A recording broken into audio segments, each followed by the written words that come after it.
Chapter 1285. That's right, they had to hold on. Behind the campsite was a gentle hillside, so it was almost impossible to retreat to the hilltop under the hail of bullets. Moreover, the rescue teams had split up, so they could not get reliable support in a short period of time. In such a disadvantageous situation, holding on was the only way to inflict the greatest damage to the enemy. After all, the difference in numbers between the two sides was too great. Moreover, everyone's backpack was filled with food, clothes, and other supplies, and they did not even bring a single heavy machine gun. As a result, the weapons on both sides were basically at the same level, and it was difficult to rely on long-range firepower to make up for the lack of numbers like in the past. 50 versus 1,000. Fishball could already foresee the result. He admitted that he was still a little afraid when this idea popped up in his mind, but he was no longer a coward who could only cover his head and cower. Fear would not affect his duty as a squad leader. Even if he were to die here, he would make the other party pay the price. Obviously, his teammates had the same idea, or else they would not have deliberately suppressed their shooting speed and let the enemy come within 200 meters of them. They had limited bullets, so they could only achieve the best hit rate when fighting at a medium or close range. Of course, the enemy's accuracy would also increase as the distance shortened. This was a double-edged sword, and willpower determined everything. The hillside slowed down the enemy's movement. Fishball waited for nearly a minute before he saw someone enter the 100-meter radius. At this distance, he could already see the faces of the sneak attackers through the telescope. This once again confirmed his previous conjecture. Most of them had clean faces and did not look like refugees who had been fleeing in the wind and rain. Their actions and expressions did not show any signs that they were being forced. He no longer had to worry about killing innocent people. Fishball aimed at the enemy at the front and pulled the trigger. His teammates also chose to open fire at the same time. For a moment, the sound of gunfire in the campsite suddenly drowned out the enemy's movements. In the blink of an eye, the attackers at the front fell, and the momentum of the attack was immediately halted. The surrounding enemies all lay down and fired back at the First Army. It was unknown whether they had learned this method from previous battles, or if they had been taught by the demons, but the situation became a mutual shooting. While the two sides were in a deadlock, the enemies at the back pushed several two-wheeled carts covered with cloth to the front line. Fishball was no stranger to this kind of thing. Compared to carriages and mules, handcarts that relied on human labor were more suitable for ordinary people, especially when the whole family was moving and needed to carry large amounts of goods. He had originally thought that they were just props used by the enemy to conceal their identity, but he did not expect that after they started charging, the enemy still did not give up on these cumbersome carts. It wasn't until the cloth was lifted that Fishball realized that the cart was actually carrying a Mark I HMG. Da-da-da. The rapid firing immediately suppressed the firepower of the First Army, and the bullets equipped with tracer effects were much more accurate than those of bolt rifles. It was as if the area in front of the camp was boiling. The grassland full of blooming wildflowers and soil were splattered everywhere. If not for the defense of the camp, they would have lost the ability to fight back. Fortunately, the enemy didn't set up a machine gun position at the furthest point, but instead threw it into the assault. Now that the machine guns were only about 200 meters away from the defensive line, and the First Army was spread out far enough, this gave them a chance to catch their breath. "Hansen!" Fishball yelled. Hansen gestured that he understood, and ran to the edge of the camp with his rifle. The First Army rarely encountered a situation where they were at a disadvantage in firepower. According to the regulations in the combat manual, once they were at a disadvantage in firepower, they should call for backup from the rear as soon as possible, or specifically target the enemy's firepower to counterattack. Obviously, the only action the rescue team could take at this time was to use efficient and accurate sniping to deter the enemy's attack. While the machine guns were reloading, Fishball and his teammates raised their heads and fired ferociously, trying to attract the enemy's attention. Hansen did not disappoint. He shot down the shooters on the cart with 2 shots. Those who wanted to climb onto the cart were also shot down one by one. Without the suppression of the machine guns, the enemy who had taken advantage of the momentum to charge forward were beaten back by a round of gunfire before they could run more than 10 steps. The battle was back to square one.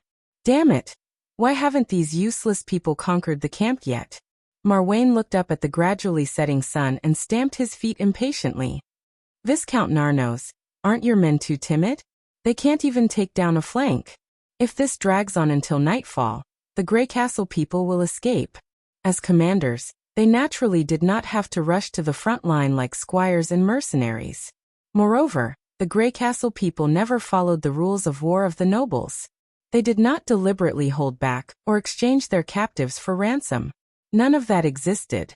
They had long seen how the Grey Castle people treated the nobles. If they led the charge like before, they would not receive any honor or respect, but would only be the first to be shot full of holes. They've tried their best and your men aren't any better, Narnos said discontentedly. They have the most men, but the front line is the furthest back.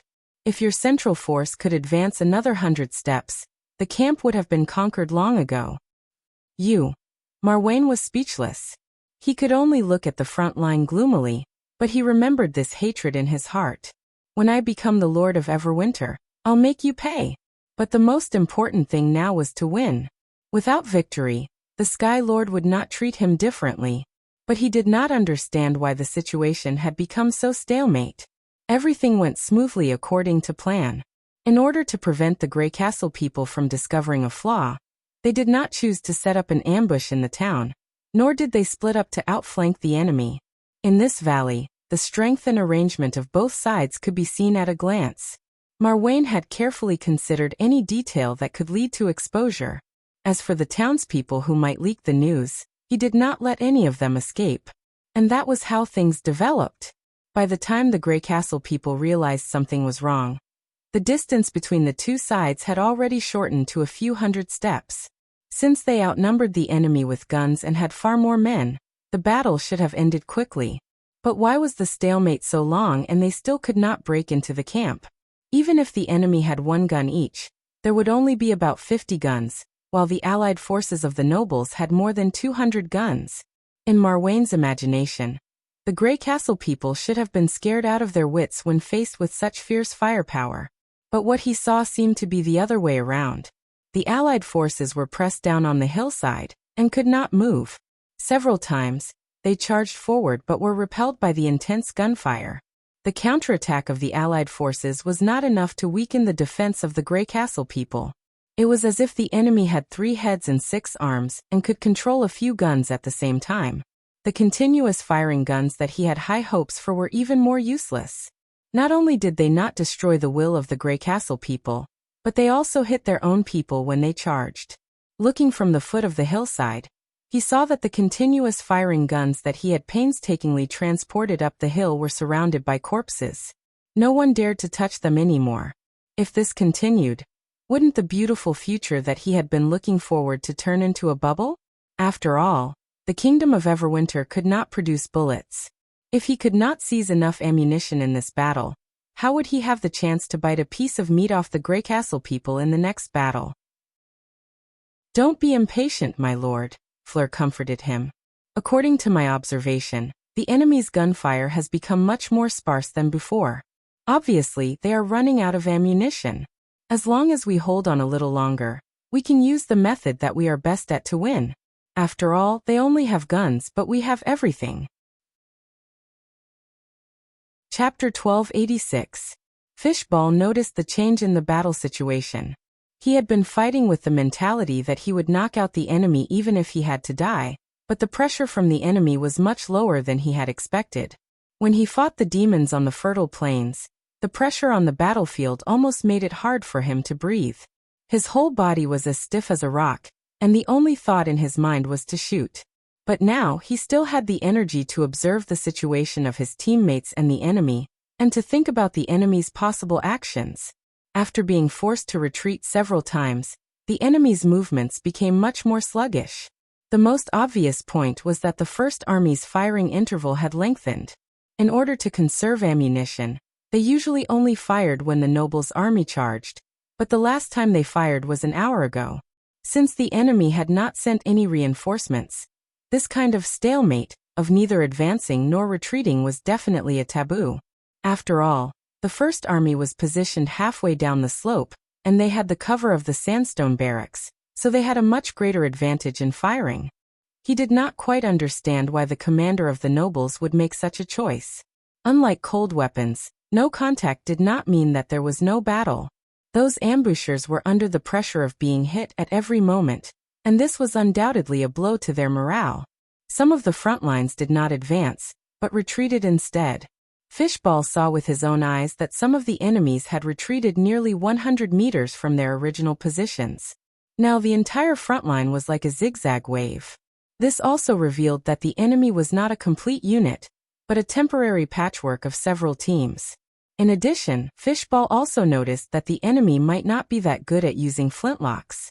Although they were obviously imitating the first army, they did not make full use of the weapons in their hands. Otherwise, they would not have lasted until now. Although it sounded inconceivable, the team had yet to lose a single person in battle, and only 5 were injured. This could not be explained by pure luck. Can someone give me some bullets? I'm almost out of ammo. Me too. I only have 1 clip left. What should we do next, Monitor? Hansen ran back and asked. There are no more enemies around the machine guns. Should we retreat after nightfall? Fishball looked up at the sky. It was about 5 o'clock in the afternoon. The sun set faster in late autumn, and it would be dark in an hour and a half. At that time, the threat of the enemy's firearms would be greatly reduced. Even if they had their backs to direct fire, they would still have a chance. But perhaps it was because he had been running away for too long, so he always thought more about retreating. It was true that the darkness of the night had weakened the accuracy of the muskets, but the First Army would also lose their greatest reliance. More importantly, if the enemy regained their morale because of this move and chased after them, would they be able to repel them again? Of course, if they had enough ammo, the squad might be able to retreat before the attackers could react.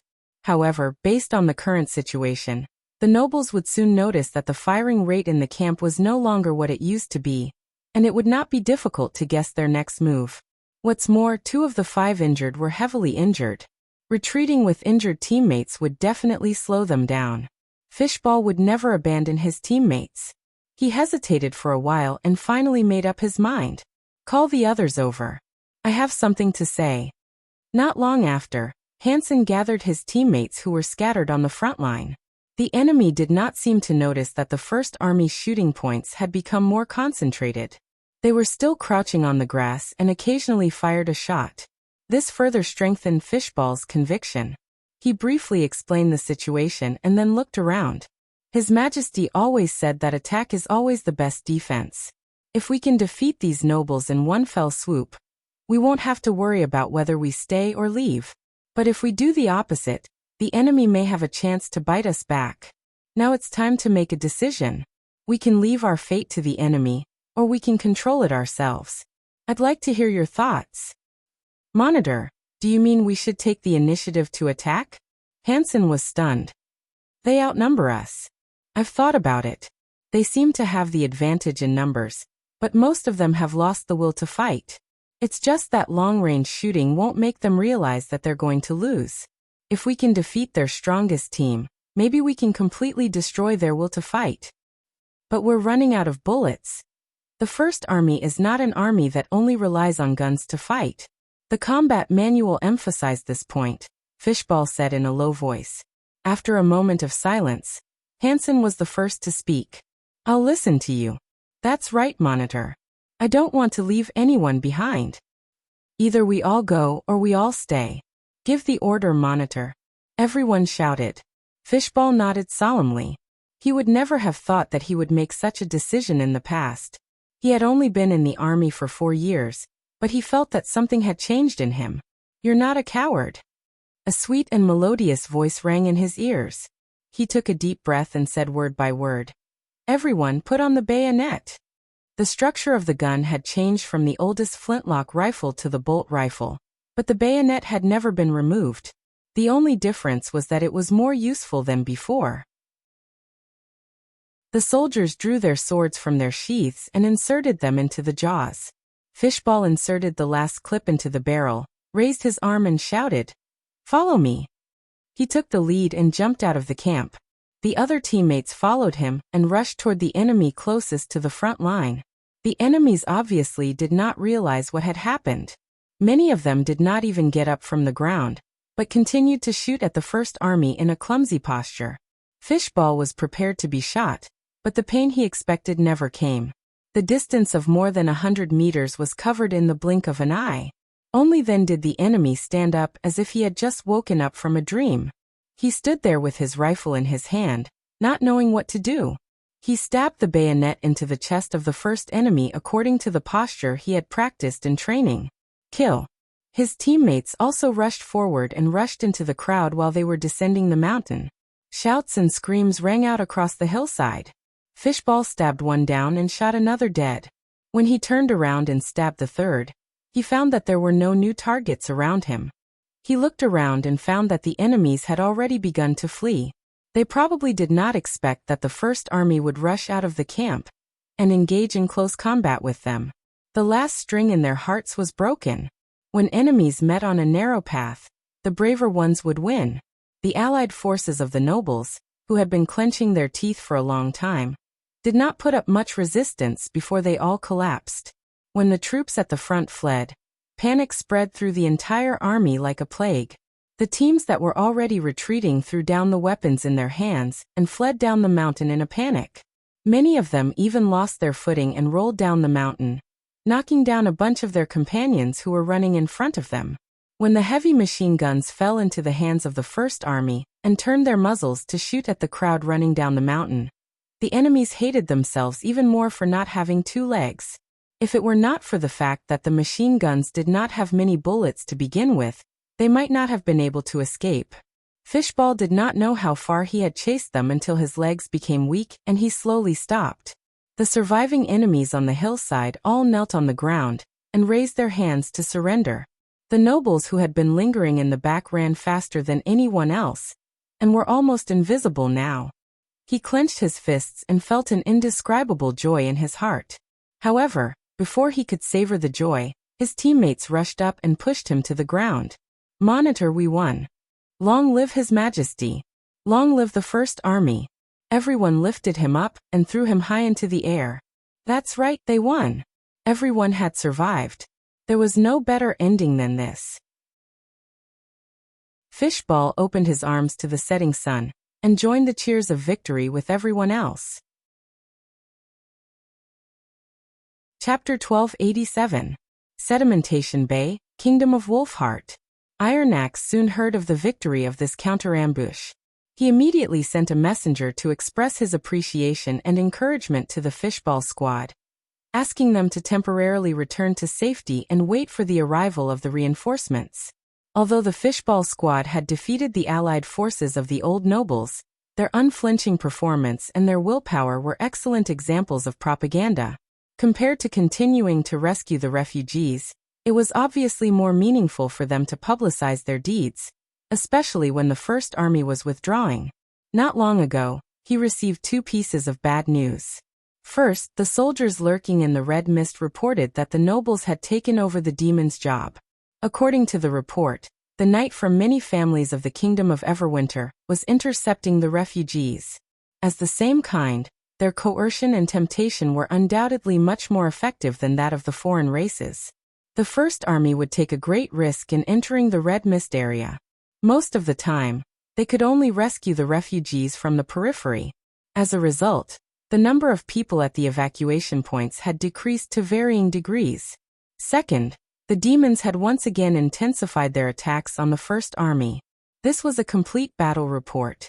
First, a sentry post had observed a large number of devil beasts flying out of the Red Mist area from the southeast and heading towards Archduke Island. Then, the island's garrison had made preparations for defense and had cut off sea transportation. But unexpectedly, the group of devil beasts suddenly disappeared in the airspace between two observation posts. When they reappeared, they were already on top of an evacuation team. The team had also received the news that the devil beasts were heading east and was working overtime to evacuate the people. As a result, they were exposed to the demons without any cover. Although the team put up a great resistance, they were still completely annihilated. There was still no complete statistical report, But according to the reinforcement team, nearly 2,000 refugees were killed in the attack, and the army had lost at least 100 people. Such a heavy loss forced Iron Axe to make a decision to withdraw the battle line. The two pieces of bad news could be said to be a chain reaction. The general staff had considered the possibility of the nobles' betrayal, but they did not expect it to happen so quickly. The big families of the Kingdom of Everwinter had been fighting for nearly 2 years without a new king. Now they were united under the will of the demons, which was quite ironic. The current situation was very obvious. The Great Migration phase was coming to an end, and the First Army needed to accumulate strength to defend the border area covered by the Red Mist. Currently, about 5,000 soldiers had arrived at the Cage Mountain and the Sedimentation Bay, which was less than 1/6 of the total number of soldiers. Since he did not know how many soldiers the demons could mobilize, he could not afford to lose any more soldiers before he figured out the enemy's situation. What worried Iron Axe the most was that when the First Army had limited transportation and insufficient troops, the demons would concentrate their army to attack the nodes that had yet to be defended. In that case, the First Army would be caught in a dilemma where it would be impossible to defend or rescue them. After all, in the Kingdom of Wolfheart, there were no mobile fortresses, like armored trains that they could rely on. Sir.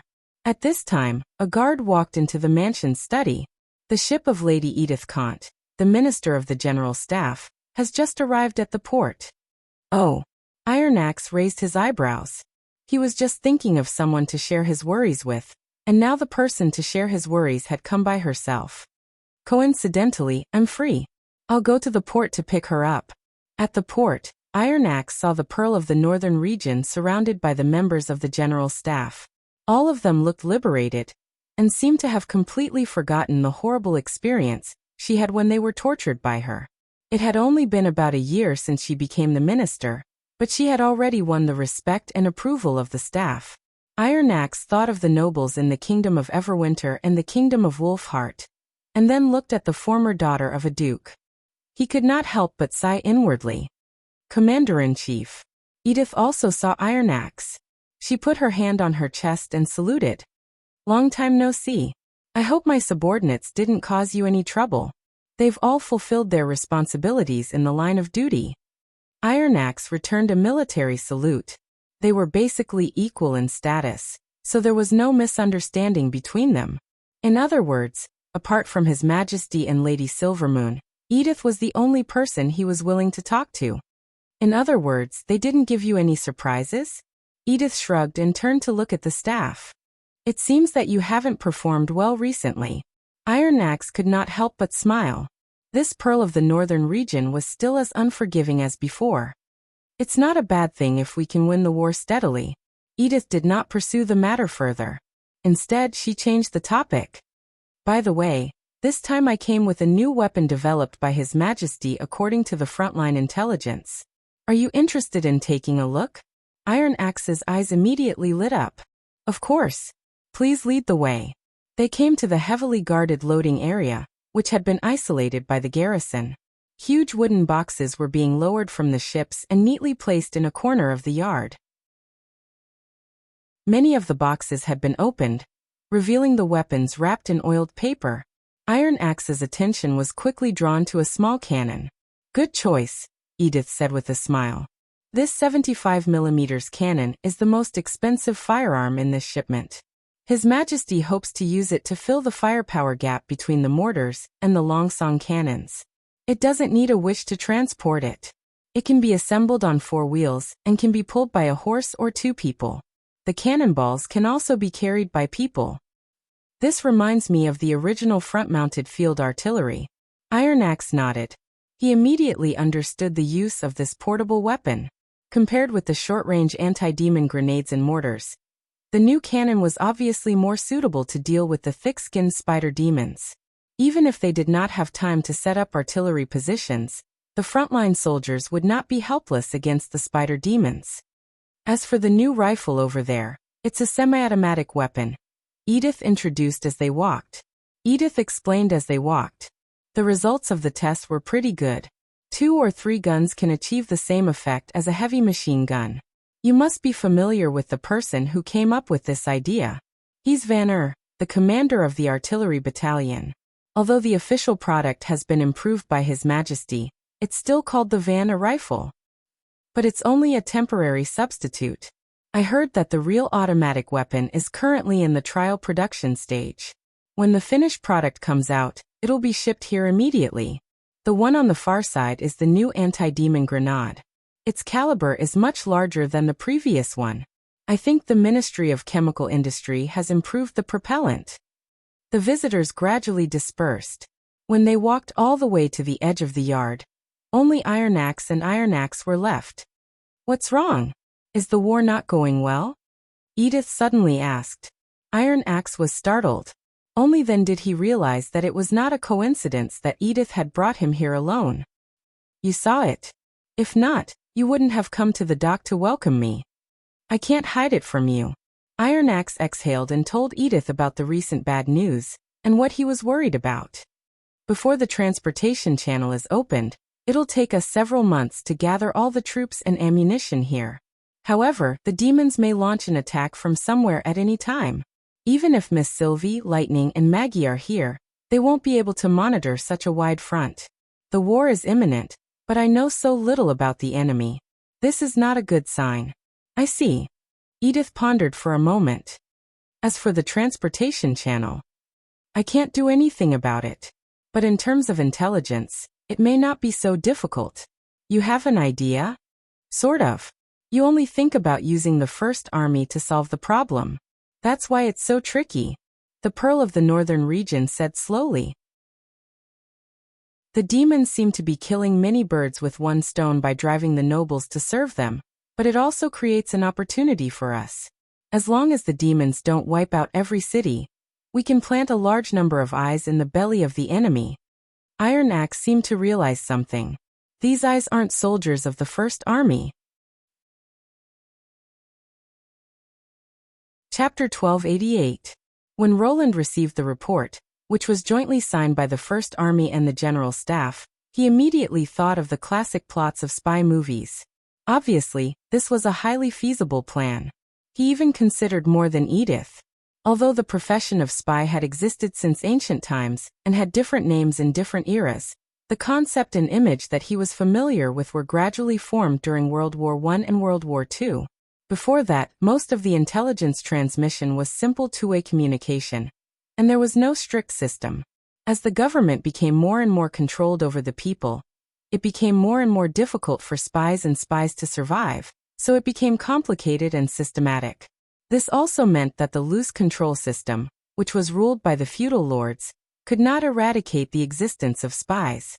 As long as the spies were trained in the most basic professional knowledge, and cut off the connections between the upper and lower levels, they would not be able to find the spies even if they turned the entire city upside down to look for them. After all, for the lower lines who provided intelligence, the upper line was simply a shadowy figure that they had never seen before. If it were Nightingale, she would not be able to get any information from the lower lines. Roland immediately approved the plan. However, he did not intend to completely leave this matter to Edith. This had nothing to do with trust. Espionage required a lot of planning and arrangement. He valued the Pearl of the Northern Region's strategy and the overall situation, which was rare in this era. If he spent his energy on this matter, it would be putting the cart before the horse. Professional matters could be left to professionals to handle. He spread out a new piece of paper, and wrote the name Hill Fox at the head of the letter. The political situation in the Kingdom of Dawn had basically stabilized, so this circus leader should be a little bored. After asking Nightingale to pass the letter to Honey, Roland began to consider another matter. That was the intelligence network. In the beginning, the information that he had to deal with, be it war or political affairs, was basically limited to the territory of Grey Castle. Since the beginning of the Tequila expedition, there had been a significant delay in flying messengers. Fortunately, at that time the Seagull glider could go back and forth to the front in one day, so it was acceptable to use it as a supplement. But now that the main battlefield was between the Kingdom of Wolfheart and the Kingdom of Everwinter, the inconvenience of communication was particularly prominent. For example, the report in his hand was sent to him by sea, But it was signed a week ago. Replying by animal messenger would be quicker, but it would still take 2 or 3 days. More importantly, Honey did not control many messengers that could perform long-distance flights of more than 1,000 kilometers. After all, she could only make the animals obey her orders, but she could not change their inherent habits. Besides, there was a limit to the number of short-distance messengers. Honey's magic power was not enough to support the communication needs of the entire western region, let alone the whole country and beyond. When those spies started to operate, how to send the information back quickly and safely was also a big problem that needed to be solved urgently. Roland knew in his heart that the ultimate solution was to send a wireless message. Although the principle of a wired telegraph was simpler, it was limited by the attenuation of the line. It was no different from the telephone that was currently used. Even if the distance was doubled, it would only be 100 kilometers. If it was any further, it would require the addition of a repeater, such as an electron tube that could amplify the signal. The problem was that if he could make an electron tube, the wireless signal would not be out of reach. In this era, there was no concept of electromagnetic pollution. The modulated electromagnetic wave was just like a baby's cry in the silent night. As long as an antenna was set up on the impassable mountain range, it would not be difficult for it to transmit over 1,000 kilometers. If he could successfully make a wireless telegraph, it would only take a few minutes for the frontline report to be sent to his desk. If he could go one step further and equip the entire army with portable wireless telegraphs, its strategic significance would be no less than that of the Dawn Project. Of course, although he was clear about it, he had no idea how to do it. Maybe it's time to find a few more projects for the Design Bureau of Greycastle, Roland thought. After entering the dream world at night, he first sent Zero off to school, and then drove to the Three Leaves construction site in the southern suburbs of the city. Roland had to admit that Guard was indeed a straightforward businessman. As long as he had promised something, he would execute it immediately. Guard not only handed over the management of the factory to Roland, but also gave him a set of maintenance services, including painting the rusty walls and pillars, replacing the office equipment, and so on. Guard did not seem to be perfunctory at all. If it were not for the fact that the Clover Group was unwilling to give up the land of the tube-shaped apartment, Roland would have liked to have more dealings with such people. He parked the car and found that the open space outside the factory was a little strange. Usually, few people visited this place, but today there were many construction workers. At the same time, he heard a series of dull roars, as well as the unique sound of reciprocating mechanical collisions. Roland quickly walked through the crowd and saw a strange-looking caterpillar machine. It was obvious that this machine was still a semi-finished product, and only part of it had been completed. If one only looked at the caterpillar and the load wheels, there was nothing special about it. The reason why it attracted the attention of the construction workers was that there was a steam piston system above it, and another tractor that provided steam for it. Seeing this, Roland could not help laughing out loud. It turned out that this was the method that Master Xia had come up with. In order to minimize the impact of the imaginary boiler and water tank, he had installed all the equipment on another tractor. During the test, the two tractors had to run side by side for the steam engine to run. In the eyes of outsiders, this was equivalent to a tractor that not only had to ensure that it could run on its own, but it also had to provide power for another test product. It was almost the same as a solar flashlight, that would only work when there was light, but never when there was no light. Ahem. Boss, you're here. Master Xie greeted Roland awkwardly, seeming to feel that it was stupid to do this. However, Roland did not mind it at all. Well done. This is exactly what I want. He came to the factory almost every other week to check on the progress. The last time he came, the tractor was just an empty frame, but this time, it could already run on its own. Roland could tell that Master Xie had really put a lot of effort into this project. Is that so? Master Xie touched his bald head. Are you sure that your collector friends will be interested in this thing? The main parts of the test product were all processed by the factory lathe, right? Yes, I can guarantee that. Master Xie quickly rubbed his hands and said, but the other tractor, boiler, water tank, and other equipment were all bought second-hand. It cost me about 300,000 yuan so far. Chapter 1289. Master Xie immediately beamed with joy, but the woman beside her sighed softly. Roland naturally noticed this as well. Ever since the dream world absorbed the core cyclones many times, his power had been constantly increasing, and his perception and acuity had risen to a new level. Although the woman was very discreet, Roland could still see her out of the corner of his eye. This woman was Qing, the secretary and treasurer sent by Guard. It was said that she had just graduated from a famous school. Her talent and ability were above average, and she was quite pretty. She was the kind of person who had won at the starting line. She was the only one in the entire factory who knew that the Clover Group was responsible for all the expenses, and the current boss was basically not a dime.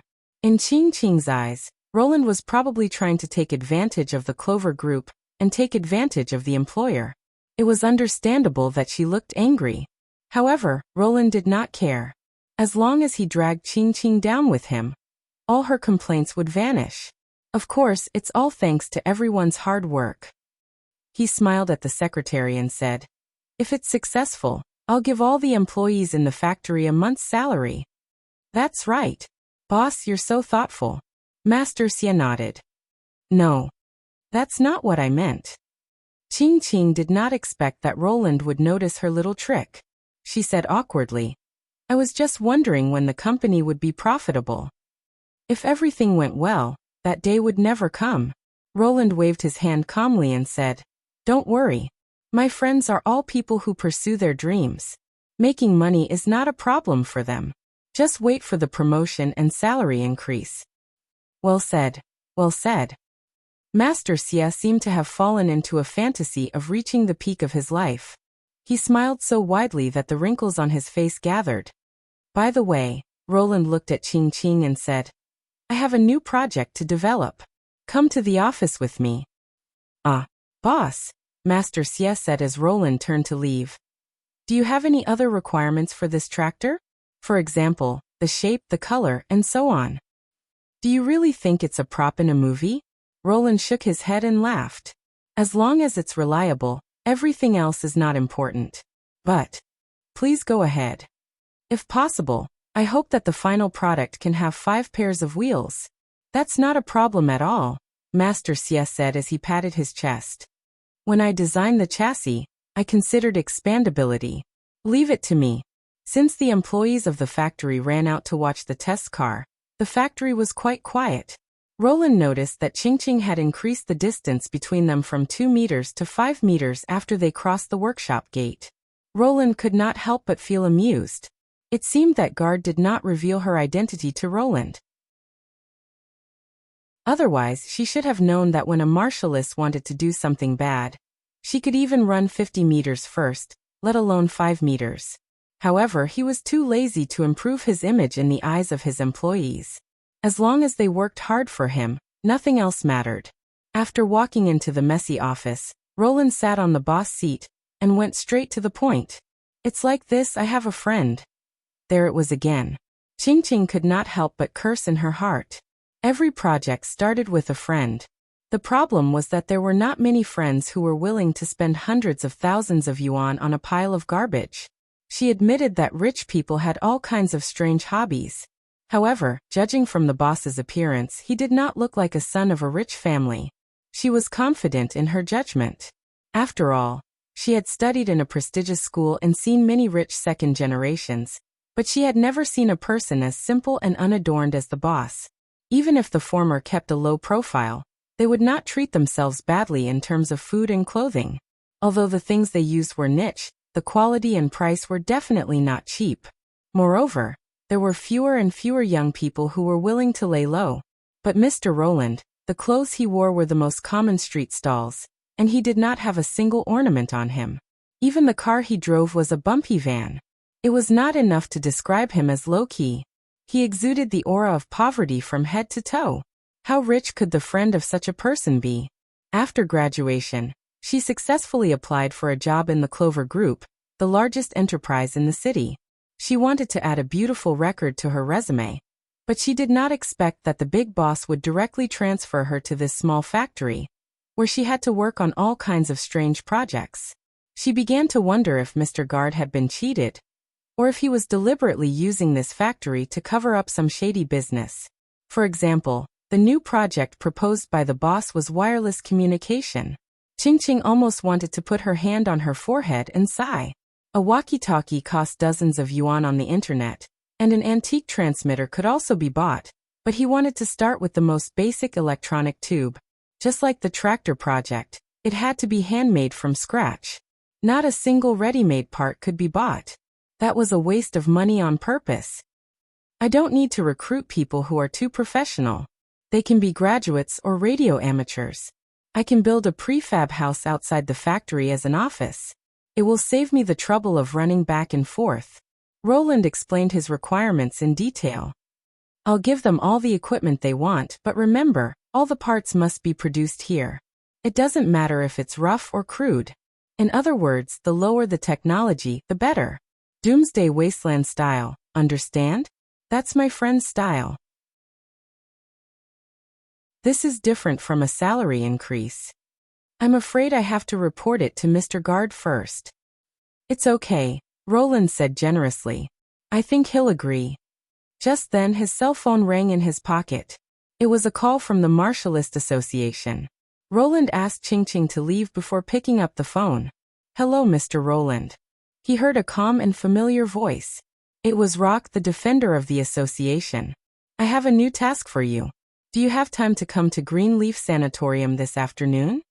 Now that Rock was the design bureau of Greycastle's biggest backer, Roland had no reason to refuse, so he agreed without hesitation. Since the destruction of the magic creature from the other side of the erosion, the whereabouts of the other fallen evils had suddenly become much more secretive, as if they had sensed danger and completely retreated from this city. As a result, the search results of the Tequila Witches were much lower than before. However, Roland had a feeling that it was not that simple.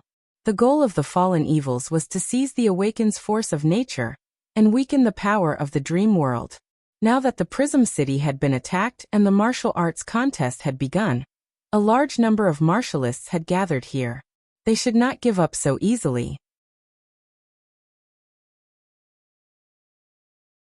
Chapter 1290. How's your recovery?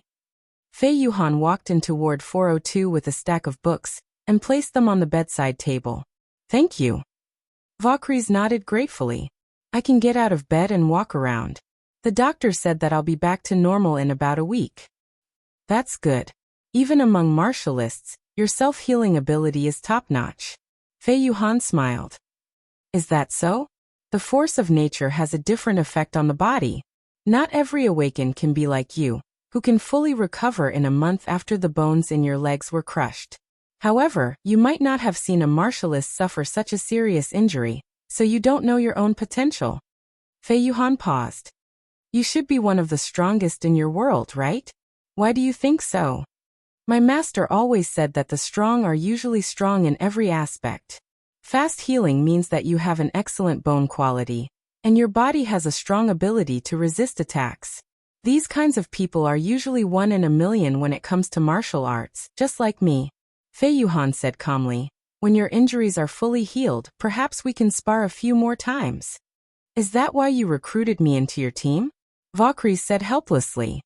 You're a super genius of the association. I don't think I can help you with martial arts. It doesn't matter. Besides, you've been lying in bed for so long. You can only recover your strength quickly by sparring with powerful people.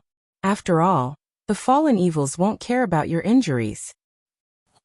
Vaucries nodded after a moment of silence. Then I'll be in your care. No problem. Fei Yuhan smiled. By the way, I went to the city center yesterday and bought some special pastries from the Kargard Peninsula. They're in the bag at the top of the book. You should be interested. After all, the 3 meals provided by the hospital are a little too monotonous. At this point, Fei Yuhan noticed a slight movement in Fei Yuhan's throat. It was an inconspicuous swallowing motion. Although the Kargard tribe could eat ordinary food, it was said that it was difficult to distinguish between good and bad. Only the unique ingredients produced in their land of origin could satisfy their taste buds. Fei Yuhan had tried this unique delicacy before, but she found it completely unacceptable. Of course, There was also a small group of people who claimed that as long as they carefully tasted it, they would be able to experience the rare deliciousness of this world. However, this view was not recognized by the public. Therefore, food from Kargard was only sold in some specialized stores. Compared to the majority of the residents in the city, the people from the peninsula were very few. Thank you. Valkyries hid her subconscious reaction well, and thanked him again. It's nothing. I'm the captain, after all. It's my duty to care for my teammates. Fei Yuhan waved her hand. But then again, you really like reading. Yeah, when I'm bored, I just want to find some books to flip through. It's become a habit. It's a good habit. There isn't much entertainment in the sanatorium, but there are a lot of books. If there's anything else you want to read, just tell me. Thank you. At this point, the two did not continue the conversation. For a moment, only the rustling of pages could be heard in the room. Fei Yuhan stood by the window of the ward and looked at the scenery outside. The weather today was very good. It could be considered a refreshing autumn day. The willow branches beside the artificial lake drooped into the water, creating ripples in the gentle breeze. Further away, a flock of swans leisurely swam across the surface of the lake, leaving a string of white waves in the reflection of the blue sky. This was indeed a good place to rest and recuperate. However, the corner of her eyes never left Valkyrie's. Through the reflection of the glass window, Fei Yuhan had been observing her every move. She was not a warm-hearted person, and she had no interest in forcing others to compete with her. The reason why she pretended to be like this was because she had accidentally sensed during the visiting meeting a month ago that this person might know Roland. No, to be more accurate, she knew Roland, but Roland treated her as someone else. Those seemingly casual flirting were in fact to confirm her own judgment. Fei Yuhan believed that she was right. But what puzzled her was that Roland did not show any hostility when he asked. His tone was rather relaxed, which meant that regardless of whether Valkyries was the person he was familiar with or not, she did not pose a threat. But the latter showed strong hostility and nervousness. Even though it only happened the moment they entered the door, Fei Yuhan, who was walking in front, still caught it. What kind of relationship would produce such a difference in reaction? If it was a little more melodramatic, it would not be difficult to imagine a couple falling out because of love, and the former would go through 10 years of plastic surgery to take revenge, and the former would be filled with regret, but Fei Yuhan did not think in that direction. The reason was that Valkyrie's subsequent control over her expression was too shocking. If not for the initial scene, even she would not have been able to discover any clues. If it was just a matter of love, it was really hard to believe that someone could do this. Fei Yuhan had been very observant since she was young, and after her force of nature awakened, it reached a whole new level. Because of this, those who were truly familiar with her distanced themselves from her, and were even afraid to interact with her. For a long time, she had gotten used to this feeling of alienation, and gradually distanced herself from everyone.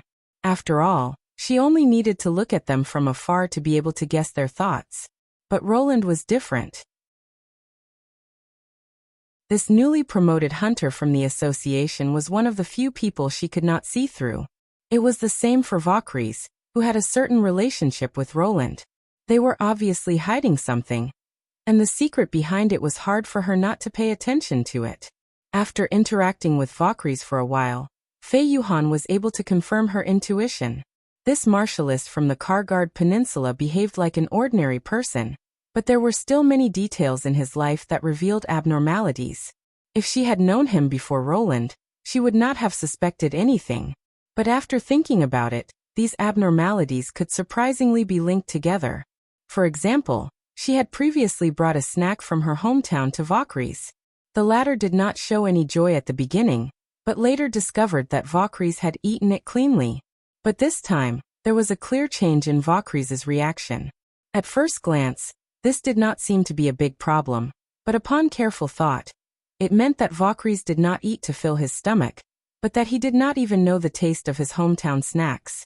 It did not make sense for a person from the Kargard Peninsula to not have tasted Kargard's specialty dishes. In addition, in the past month, Fei Yuhan had never seen Valkyries play with his mobile phone. Nowadays, young people could not leave their mobile phone for even a moment, but Valkyrie seemed to be disconnected from it. It was really strange. And those books, according to Valkyrie's request, Fei Yuhan had borrowed history books from the library. Although it was a good habit to love reading, Fei Yuhan had to admit that she did not have the patience and willpower to read a boring and tasteless history book for an entire day. If the change in his attitude towards food was due to his initial lack of appetite, the fact that he did not play with his mobile phone due to his gentle nature, and the fact that he only read history because of his special hobby, it seemed to make sense. But for all these abnormalities to appear at the same time was too much of a coincidence. Compared to the above reasons, Fei Yuhan had a feeling that Valkyries was quickly familiarizing himself with the world. If it were any other time, she would probably just laugh it off, but after thinking of the words, "Your Majesty," an unbelievable guess suddenly emerged in her mind. She did not want to continue thinking about it because it was too horrifying, and even made her shudder. But once the thought emerged, she could no longer ignore it. With it, all the abnormalities had a reasonable explanation. In the city, some unusual people had snuck into it.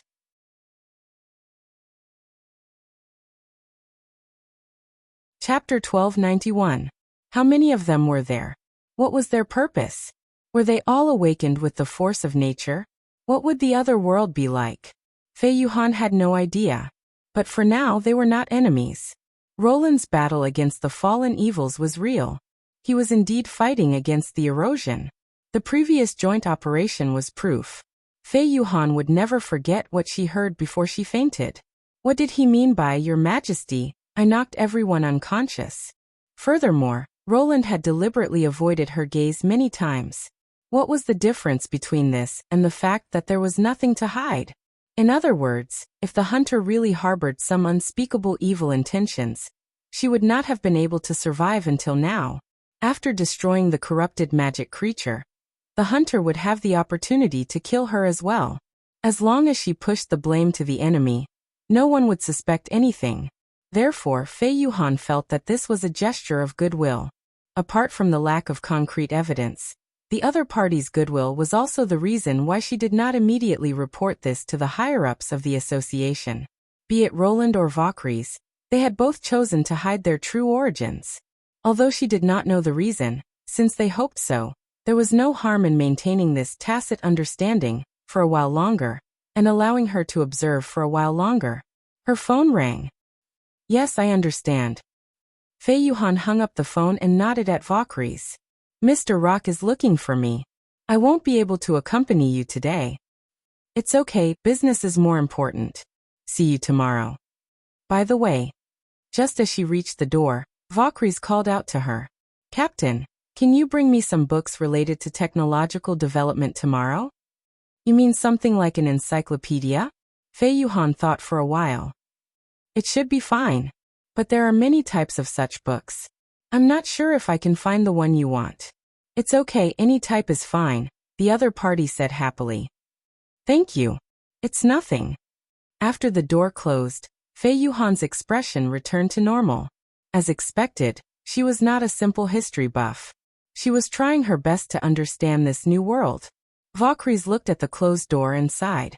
It knew that it was being too impatient, but it had no better choice. This human named Fei Yuhan was its only source of information about the outside world. If it were to take things slowly, this month would be wasted on the sickbed. If Hacksword's plan went smoothly, the Western Front Army would have already expanded their front line into human territory. This was the time when he needed manpower. His disappearance would definitely infuriate the Sky Lord. To be honest, Valkyries was feeling rather conflicted. On one hand, it hoped that Hacksword would wake it up from the red mist pond at all costs, even if it would lose most of its memories in the realm of mind, and might even cause irreversible damage to its brain. On the other hand, it was unwilling to give up on the clues it had obtained so far. The reason for the former was simple. The more it probed, the more uneasy it felt. It would be easier to forget about it. Regardless of what secrets Roland was harboring, as long as it obtained the legacy shard in the real world, the humans would not be able to cause any more trouble. Everything they possessed would be passed down to the race in the form of inheritance. This secret was no exception. The latter was due to Transformer, Heftali's warning. Even if they won the battle of divine will, they would not be able to bring the race to the divine domain. As a teacher's last words, it was like a seed that was deeply rooted in the Nightmare Lord's heart. If victory could not allow the race to continue, then what was the right way to do it? Would the answer lie in this strange and inconceivable realm of mind? Of course, these were all reasons on the surface. It also had a thought that it could not say or was even willing to admit. During this period of time, it felt as though it had returned to the days when it was studying in the cloud school. Not only was it able to come into contact with new knowledge every day, it also allowed it to see a future that was completely different from reality. Valkyries took out a sealed box of pastries from the bag at the top of the book. It had an exquisite, flower-printed packaging and looked exactly the same as human food. The different colors represented different flavors, and when it was opened, it could smell an alluring aroma. It was a delicacy that it had never imagined. Eating was an act of the lower class in the race. Only hybrid demons and primal demons needed to eat with their mouths. Ordinary blood food could only provide very little energy and was very difficult to digest. Therefore, the most common method was to put the food in a place where there were a lot of red mayflies to dry and soften it before eating. This process was very similar to how humans baked, except that they used fire. Of course, the processed food could only fill one's stomach at most. Ever since it became a promoted person and could directly absorb nutrients from the red mayflies, Valkyries had never eaten food again. Some of its people had even extended the concept of eating to other races, such as humans. After all, even witches could not live without 3 meals a day. It used to think so, but it was only now that it realized that the food produced in the Kargard Peninsula could be so delicious. Valkyries put a piece of pastry into its mouth and felt its heart-piercing sweetness. Without a doubt, this food still retained the simple flavor of the dried red mayflies. It was an innovation based on the characteristics of the race and human technology. Valkyries quickly finished the pastry. If the Cloud School was still around, if the Transformer was still around, would they also be able to create such excellent food? The Nightmare Lord shook its head, and threw this thought to the back of its mind. In any case, the Battle of Divine Will had been brewing for hundreds of years, and was already as unstoppable as a flood. The current situation was not something that it could control alone. Its most important goal was to ensure the continuation of the race. However, the problem returned to the first point. It knew very well where its uneasiness came from. After a month of exploration, Valkyries could basically confirm that the shocking changes in the real world were inseparable from this place, and that Roland was the culprit behind all the changes. The firearms mentioned in the history books were almost identical to the description in Osruk's report. The last piece of the puzzle had appeared in its mind. It had indeed found the source of the human's promotion. Although it did not know how the human male had obtained the permission to enter the realm of mind, it was the current situation. From this vast realm of mind he had learned knowledge far beyond the times, and then applied it to the race. The witches had become the bridge to transform the knowledge, instead of wasting it on the battlefield like in the past. They were not facing the Union of 400 years ago, but a new human community. It would not have been so bad if that was all. After flipping through the history books, it also noticed a shocking fact. That was, when the human civilization improved to a certain level, the speed of development would suddenly increase by several times. For example, 1,000 years ago, they were still using guns to kill each other, but now, their footprints were all over the sky and the sea, and their weapons had evolved to the extent of destroying the world. This was also the biggest source of uneasiness for Valkyries. How far had Roland gone? Chapter 1292. Then, Mr. Roland, I'll leave the association's third line of defense to you. Don't worry, I will do my best. After bidding farewell to Rock, Roland walked out of the Guardian's office and exhaled softly.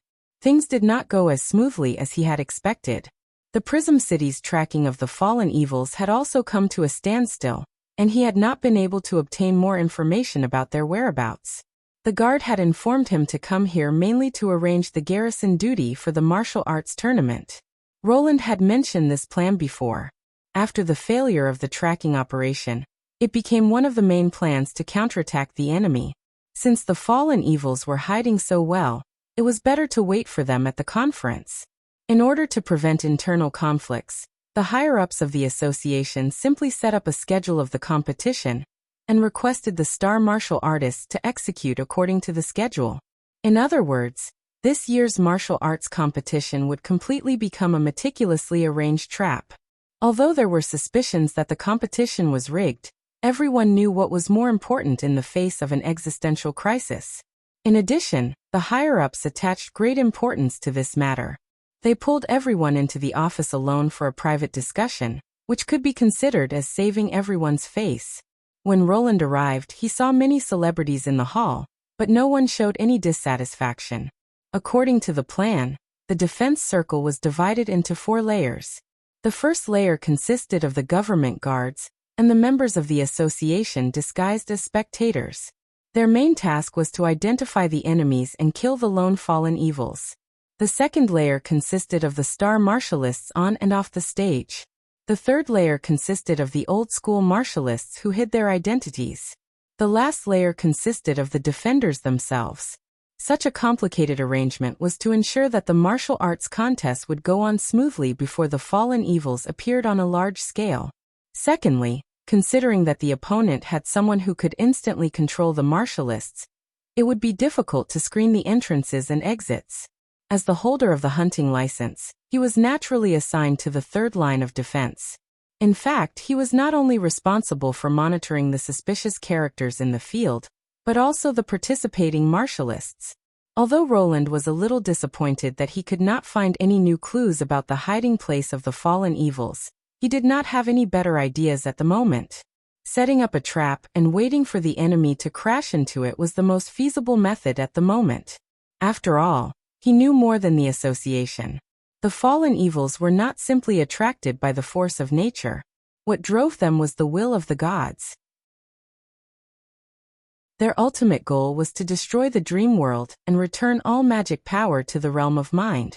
Therefore, the enemy would not easily let go of the opportunity to obtain so many cores at once. When he reached the corner of the corridor, the figure of a woman suddenly appeared in front of Roland. He immediately felt his scalp tighten.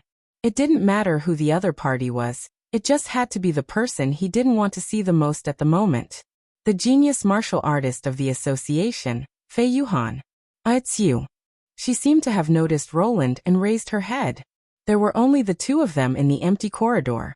It would be too awkward for him to pretend that he didn't see her, so he cleared his throat and squeezed out a smile. Ahem, hello. However, the other party's next words caused his smile to freeze on his face. By the way, I haven't properly thanked you for what happened last time. She took the initiative to extend her hand and said nonchalantly, "Thank you for killing that strange monster and saving everyone from danger." Roland was momentarily at a loss for words. After a moment he reluctantly said, You're welcome.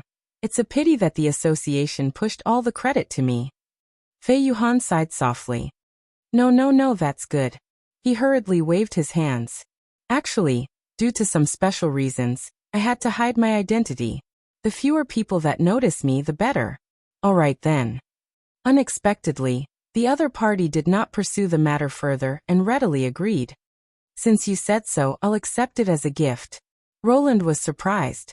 Why would Fei Yuhan accept this explanation so calmly? If she still remembered everything that happened before she fainted, then she definitely wouldn't forget Spirit's voice. But from her attitude, it was clear that she wanted to ignore this matter. Based on his previous interactions with Fei Yuhan and the comments he had heard, Fei Yuhan was not a carefree person. It could even be said that she was the complete opposite. Like all young geniuses, Fei Yuhan was arrogant and picky. She had high expectations for herself and others. Her words were filled with a coldness that kept people at a distance. She was definitely not an easy martialist to get along with. But now, Fei Yuhan's behavior was completely different from the image he had in mind. Oh, Fei Yuhan seemed to have suddenly thought of something and casually asked, "What kind of encyclopedia do you think a history enthusiast would like?" Roland was stunned. "Why are you asking this? Do you still remember the survivor from the Kargard Peninsula that we visited?" Fei Yuhan explained. Miss Vaucries, she is now a member of my team. I was originally worried that she would be too bored while recuperating, but I didn't expect her to be interested in reading. In this 1 month, she practically flipped through all the history books in the library. So you're actually worried about others. The corner of Roland's mouth twitched. Just as he was about to speak, a thought suddenly flashed across his mind, causing the hairs on his back to stand up. Wait, isn't the Vaucries she mentioned the familiar demon in the memory fragments? In this 1 month, she has been reading nonstop, and all of them are history books? From the beginning to the end? You can say that, especially war history. An interesting hobby, isn't it? Could it be just a coincidence? Roland's thoughts turned rapidly, and he changed his words at the last moment. Indeed. I think it should be an encyclopedia related to the humanities and society. I'm sorry, I still have a mission from the Guardian, so I have to go now. Even though the topic was abruptly cut short, Fei Yuhan did not show any dissatisfaction. Me too, she nodded. Goodbye, Mr. Roland. Goodbye. After she turned around and left, Roland walked downstairs with a solemn expression. His pace became faster. Fei Yuhan stopped and quietly listened to the gradually fading footsteps. This one-on-one encounter was not a coincidence, but the result of her deliberate choice of timing. Honestly speaking, Roland had always been the most difficult point for her to confirm. He was different from Vaucries. If not for him calling her, Your Majesty, she would not have found any flaws in him. For example, during the previous visit, he took out his cell phone 3 times a minute, his gaze lingered on beautiful women for an extra 2 seconds, and his first choice of beverage was cola. Everything was no different from the average person in this era. This also caused an inexplicable contradiction in the idea of another world. Since Vaucries knew Roland, it meant that they came from the same world, but why was there such a huge difference between the two? Therefore, this encounter was not only to repay the other party's kindness, but also an attempt by Fei Yuhan. And the result was surprising. Roland seemed to have realized the uniqueness of Vaucries through her reminder, but his reaction was very different from what she had expected. As a partner from another world, if he wanted to continue hiding this matter, he should have covered for Vaucries without batting an eyelid. But the first emotion that he showed was a strong vigilance, even more so than when she mentioned the joint annihilation operation. Although Roland tried his best to conceal it, she could still clearly see the twitching of the muscles in the corner of his eyes. In terms of controlling his expression, he was obviously much worse than Vaucries. It seemed that this attempt had benefited her greatly. Since she had decided to maintain this tacit understanding and continue observing, the interaction between the two would undoubtedly give her more clues. Fei Yuhan curled her lips and knocked on the door of the defender's office. When Roland returned to the apartment, the first thing he did was to find Phyllis and Donnan. Chapter 1293. Demons. The two were startled. Are you talking about the mutated people in this world? For the ancient witches, it was more difficult for them to adapt to the dream world than to live in the modern world. The Kargardians, a minority race that looked like demons, had been regarded as part of the human race. Not only did they behave like humans, but they could also reproduce with each other. They were completely different from their enemies in the outside world. It had become an instinct of the ancient witches to attack the demons. Under Roland's repeated instructions, they managed to restrain their impulse, but now they had to be vigilant again. Roland had to admit that it was difficult for ordinary people to change their minds.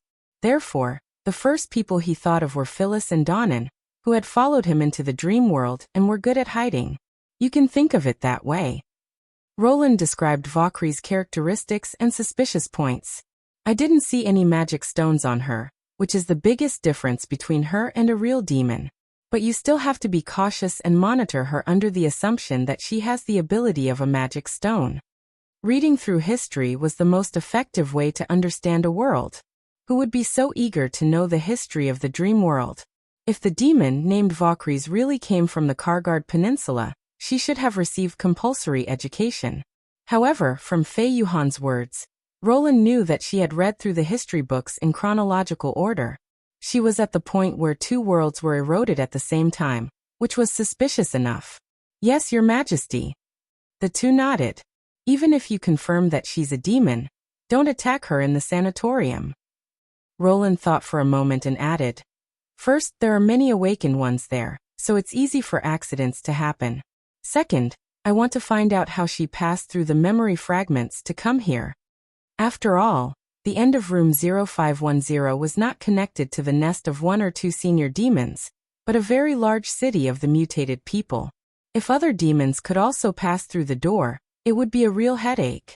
I understand, but... Phyllis said hesitantly. If we're not by your side, what if we encounter danger? Don't worry, this isn't the real world. Roland smiled. You've seen that those fallen evils can't hurt me at all. As long as I don't take the initiative to take risks, they can't do anything to me. On the other hand, remember to prioritize your own safety and give me a call every few hours. Yes, Your Majesty. The two looked at each other, put their hands on their chests and said, then let's go. When Epsilon walked into the underground assembly point, the entire room was in a special phase where the two worlds overlapped. The floor and walls were covered in scarlet magical light, as though they were flickering like embers. In this state, the movie was equivalent to a fictional space that was isolated from the rest of the world. Nothing in the real world could affect it. This naturally included tracking and exploration. She saw that Beta was still half-squatting with his hands on the ground. His body was almost transparent, like an illusory shadow. According to the flow of time here, he had been in this position for almost half a month. You're not done. Epsilon looked at the motionless Delta. The latter's mask flickered before he seemed to recall that his consciousness could no longer be used for direct communication. He replied in a hoarse voice. This world is already very bloated. It's not easy to fully analyze it. But Beta's work is almost done. I believe there will be results soon. What about your side? Did you get any news? The magic stealer has set a trap, and is waiting for us to walk into it. The rules of the world limited the power of the oracles. Even if they represented the will of God, they had to follow the rules. As expected, Delta's tone was flat. This does seem to be a way to save time and effort. Unfortunately, we no longer need those scattered magic powers. Epsilon nodded and did not continue. There was a simpler way to destroy the realm of mind that was not controlled by God. That was to directly destroy the creator of the realm of mind. Most of the realm of mind used the creator's consciousness as its source. Just like the relationship between a house and a pillar, once the pillar was removed, the world would collapse and the distributed magic powers would be returned to the divine domain. But this world was already large enough. It was not easy to find the creator among the countless targets. Therefore, they had to first mobilize a large amount of magic power to analyze the world to accurately pinpoint the source. The invasion of the Prism City was to solve the magic power requirement. With the support of a large number of cores, completing the analysis was only a matter of time. Of course, finding the creator did not mean that they could successfully eliminate it. The creator would often be protected by the world. That was also the reason why they had failed previously. To resist the protection, they had to pull the creator into the gap between the two worlds. Only there could God interfere with the rules of the world and defeat the enemy. Therefore, even the oracles had the possibility of failure. But there was not much time left. They were the last hope of God. If even they failed, God would directly destroy the entire realm of mind. When that happened, thousands of years of hard work would be for naught. All the accumulated results would also be reduced to nothingness. Unless it was absolutely necessary, God would not be willing to take this step. Without a doubt, everything was the fault of the owner of this world. Epsilon involuntarily clenched her fists, but she quickly relaxed them. What's going on? Why was she angry? As an oracle, she should not have any emotions. She should not have any emotions, nor should she worry about victory or defeat. Other than the mission, she should not care about anything else. Wait, come to think of it, I have never considered such a problem before. What's wrong? Delta noticed her actions. No, nothing. She turned around and walked to a corner, and sat down slowly. When did this change begin? Epsilon thought for a long time before she vaguely realized that it began from the moment she killed the traitor's oracle. Back then, she had disguised herself and blended in with the apostles, silently approaching the traitor who shared the same origin as her. It was only at the moment she attacked that the traitor reacted. Strangely, the traitor did not put up much resistance. When her arm pierced through the traitor's chest, she only gently held onto her bloody arm and leaned over to say something. She could not remember the content clearly, but the voice was surprisingly familiar. There was even a sense of warmth, as though it was an embrace that she had not seen for a long time. And in the end, the frozen expression on the traitor's face was a calm smile. Damn it, why am I thinking about this now? That's not right. Why am I angry over this? Epsilon suddenly felt her mind in chaos. What do you want to say? Delta spoke again. There's no way to communicate telepathically here. If you have something to say, say it. At this moment, a ripple suddenly spread out from the middle of the room. Beta, who had been half squatting, opened his eyes. Search complete.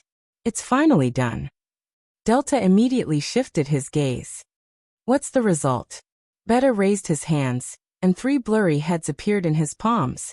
As the lines recombined and combined, they gradually became clear and complete. There are actually 3 of them? That's right, but we only need to deal with the remaining 2 because the first one no longer exists. Epsilon quickly read out all the information in the image. The 3 creators were Traitor Oracle Consciousness, correlation 1%, codename Lon. Self-Logical Consciousness, correlation 42%, codename 0. Chapter 1294. In order to speed up the progress of the research project, Roland adjusted his work and rest schedule. Every day after lunch, he would sleep for 2 to 3 hours in the office, which indirectly increased the number of times he entered the dream world. Because of this, groups of scourge would appear in the castle district after noon, which became a spectacle in the castle district. With the help of the Grey Castle Design Bureau, the new batch of industrial projects progressed smoothly. By the last week of autumn, the design of the tractor was basically finalized. Prior to this, all the projects in Neverwinter were handmade by Anna, who would verify the feasibility and finalize the design. Then they would divide the production parts and deliver them to the factory for trial production. Finally, they would determine the flow plan and assemble the tractor. Not only was it time-consuming, but it was also easy to make mistakes, especially when it came to dividing the production parts. As the processing ability of Blackfire was far superior to any machine tool, the factory might not be able to produce the parts that Anna could produce. A machine had hundreds of thousands of parts. It was undoubtedly a huge amount of work to determine which parts could be completed by the factory itself, and which had to be handed over to Anna for post-processing. Only after the complete assembly of the tractor could the project enter the phase of mass production. In fact, during the production of the second-generation steam engine, Roland had suffered at this stage. Although the pressure valve part seemed simple, it was surprisingly low when it was officially mass-produced. As a result, the relevant production line had to be restarted, and the final product was also delayed by more than half a month. The Grey Castle Design Bureau had basically completed all the preliminary work for Anna, from testing and finalization to the flow design, as well as to whether ordinary machine tools could meet the requirements. All these processes could be completed directly in the dream world. Therefore, once the plan was finalized, the Ministry of Industry could immediately organize the production, which greatly reduced the development cycle and cost of the new project.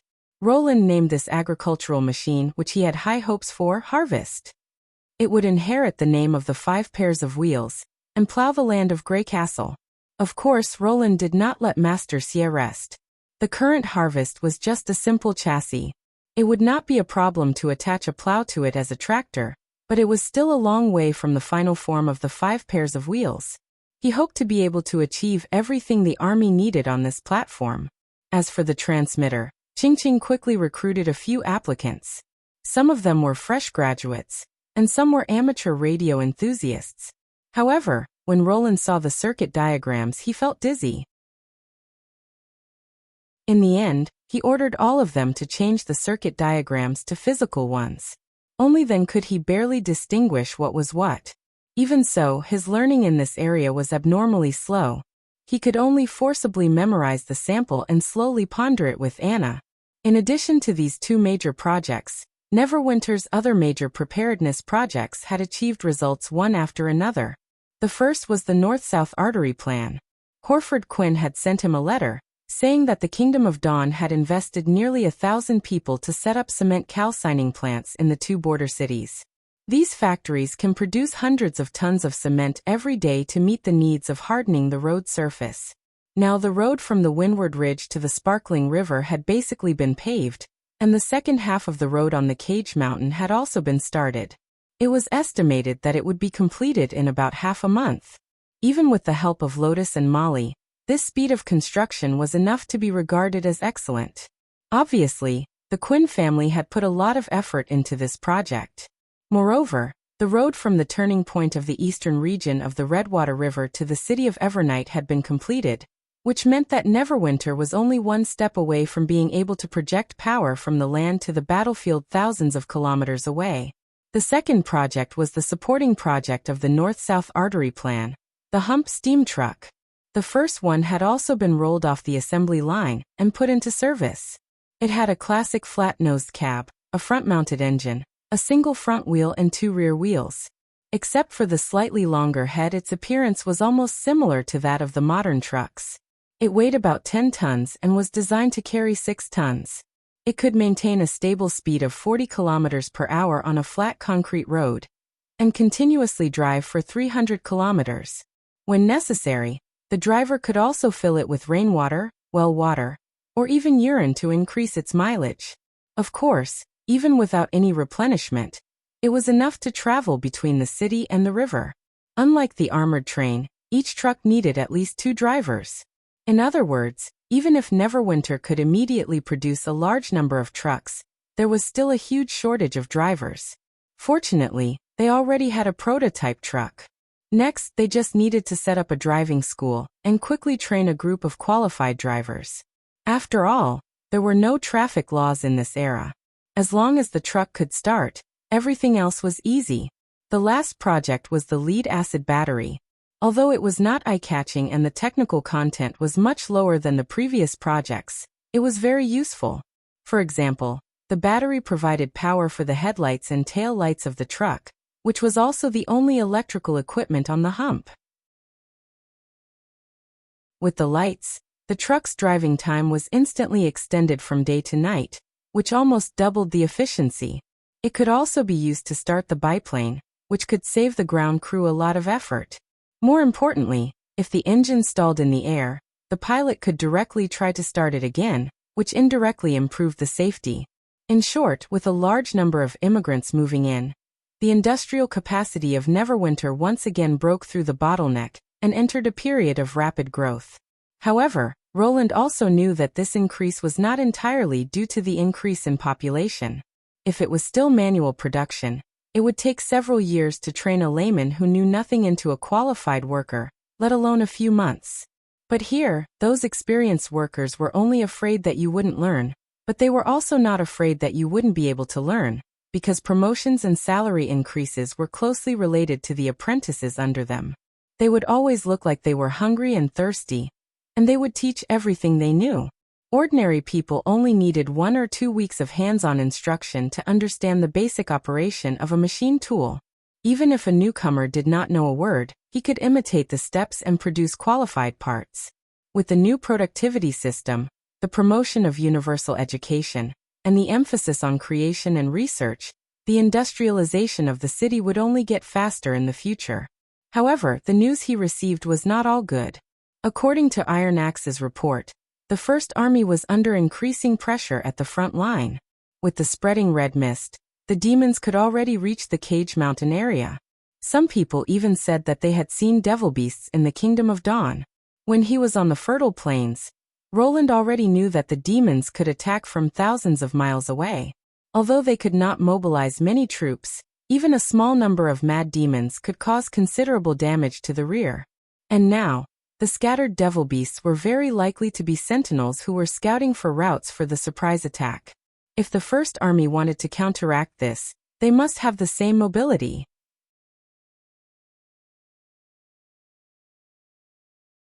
Chapter 1295. Roland met Vendi and Tilly in the parlor. That's the current situation. Roland briefly told them about the situation at the front. I'm afraid we can't delay it any longer. The First Army needs the help of witches, Vendi said seriously. I'm going to inform the witches. They should be ready after such a long rest. Finally, you say something. Tilly twitched her mouth. I haven't finished writing the flight manual yet. I've long wanted to go to the front to verify the ideas that I've been thinking about for a long time. Also, what about the special fighter planes? Don't forget what you promised me, brother. Roland did not reply perfunctorily as usual. It was not that he did not want to, but that his voice suddenly seemed to be stuck in his throat. Your Majesty? Vendi seemed to notice his abnormality. Are you all right? Roland tried to calm himself down and nodded slowly. As you all know, the bloody moon has appeared.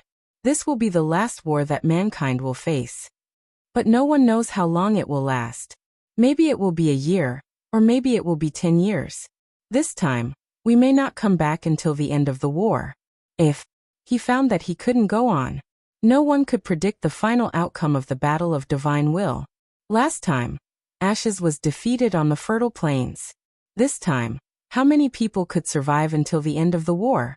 Many of the witches in the Witch Union were in their early 20s. In another world, they should still be enjoying a carefree college life, but now they were an indispensable force in the Battle of Divine Will. This war concerned the future of mankind, so everyone must do their best. As a member of mankind, witches were essentially no different from ordinary people. It was not that Roland did not understand this, but after all, feelings were not the reason. Since the establishment of the Witch Union, he had been with them day and night for so many years. Now, when he thought that this might be the last time he would see them, he still found it difficult to give the order to go to war. If other people saw you like this, they would laugh out loud. Tilly grinned. It's been so many years. Haven't you gotten used to this position? Of course. I don't hate it. My apologies, Your Majesty, Vendi stood up and said. Before Roland could react, she had already walked behind him and hugged him. Will this make you worry less? Everyone knows what you've done. Even if you don't say a word, everyone will take the initiative to stand up for you. After all, you've taught us that if we don't fight, we won't get anything. Winning the Battle of Divine Will is essentially the same as protecting the sacred mountain. I believe the other sisters also think so. The warmth from his back calmed Roland down. That's right. He wasn't the only one who thought this way. Everyone knew that this day would come sooner or later. If they wanted to escape, there was no need to wait until now. Since all the witches were here, their intentions were self-evident. If he were to say things like, I don't want to force everyone to participate in the war, or, if anyone wants to stay, feel free to do so at any time, it would seem a little pretentious. The only thing left to do was to go all out. Thank you. Vendi smiled and returned to her seat. Then, Roland took a deep breath and gazed at the two of them. The Witch Union and the Air Knight Corps are ready to set off to support the front line. As you wish, Your Majesty. Leave it to me, brother. The news that the witches were about to set off for the kingdom of Wolfheart soon spread throughout the castle district. It only took Lightning half an hour to pack the necessary items: a backpack with ammunition and sigils, a waist pocket stuffed with seasonings and salt, and Maggie on top of her head. According to the usual practice, the two of them were always the first to set off, responsible for scouting and guiding the follow-up troops. But this time, when Lightning went to find Vendi, the latter asked her to stay. Don't be in such a hurry. Vendi reached out and hugged Maggie. In fact, someone asked me to see you before we set off. See me? Lightning was slightly surprised. Is it Aunt Marjorie? Well, Vendi covered her mouth and said, You'll understand when you see her. By the way, she's waiting for you in the courtyard. She's so well informed? Lightning shrugged. All right then. Maggie wanted to follow her, but Vendi held her firmly in her arms. She could only watch Lightning disappear at the door. Sorry, just stay here with me for a while. Vendi smiled and patted the pigeon's head. At times like this, I think she wants to be alone with her. Lightning walked out of the castle and walked along the long corridor into the courtyard. She immediately saw a slightly fancy figure in the courtyard. What? It's Mr. Sandy Osaka, she muttered. What can I do for you? However, when he turned around, the little girl suddenly froze on the spot. Although he was wearing the same clothes, he was obviously not the same as when she first saw him. Although they hadn't seen each other for many years, his appearance still overlapped with the impression in her memory. Father? She couldn't believe what she had just heard. I'm sorry, I've been hiding it from you. Thunder smiled bitterly. I didn't want my daughter to follow in her mother's footsteps, so I decided to temporarily cut off contact with you. When did you know I was here? Lightning interrupted in a low voice. You haven't been in Border Town for long. Did Aunt Marjorie tell you? Thunder nodded in agreement. So you're all accomplices? And His Majesty is also. Don't blame them, I strongly asked them to do so. Before Thunder could finish his words, he saw his daughter quickly walking towards him, one of her fists already raised. He closed his eyes and quietly waited for Lightning's angry blow. However, the expected pain did not appear. After a long while, Thunder opened his eyes in surprise, only to see his daughter turn her fist into a palm and gently pat his forehead. At the same time, a smile appeared on the corner of her mouth. That is to say, you know everything about my adventure in the western region of Grey Castle? Discovering the holy city of Tequila, finding a living witch from 400 years ago, going deep into the ruins of the underground civilization, defeating the advance army of the demons. Lightning withdrew her hand and said, How about it? It's comparable to your achievements, isn't it? Thunder was stunned for a while, then he touched his head and laughed. You're indeed my daughter, but this reunion is really gratifying and regrettable. I understand gratifying, but what about regrettable? That's because you've grown up too fast. Thunder's tone was much more relaxed. I thought you'd either hate me or throw yourself into my arms and cry bitterly, but it seems that I've worried too much. If I had not experienced the Battle of Tequila, I would probably have cried out loud, Lightning thought. But now she could not, because she had grown up. Before completing Ash's request and ending this war, she could not shed a single tear. So you've been afraid of being hated by me. So you didn't dare to reveal your identity? Then why did you suddenly decide to reveal it now? Because I've decided to go north with you to fight against the battle of divine will. Thunder said word by word. Anyway, my identity will be exposed by then, so I might as well reveal it first. Really? Yes, I've already discussed this with His Majesty, mainly on the sea and at the port. That's great. Lightning grabbed Thunder's hand. Since there's still time, let me introduce you to my companions in the exploration group. You'll definitely have the opportunity to fight side by side. It seems that you've made some good friends. Of course, but the strange thing is that they're all related to animals. Was I not very good at dealing with ordinary people when I was a child? For example, the pigeon named Maggie? No, it's the witch named Maggie. Ahem. Anyway, as far as I know, the more popular animals are, the easier it is to get close to people. You don't have to worry about this. Well, then I'm much more relieved.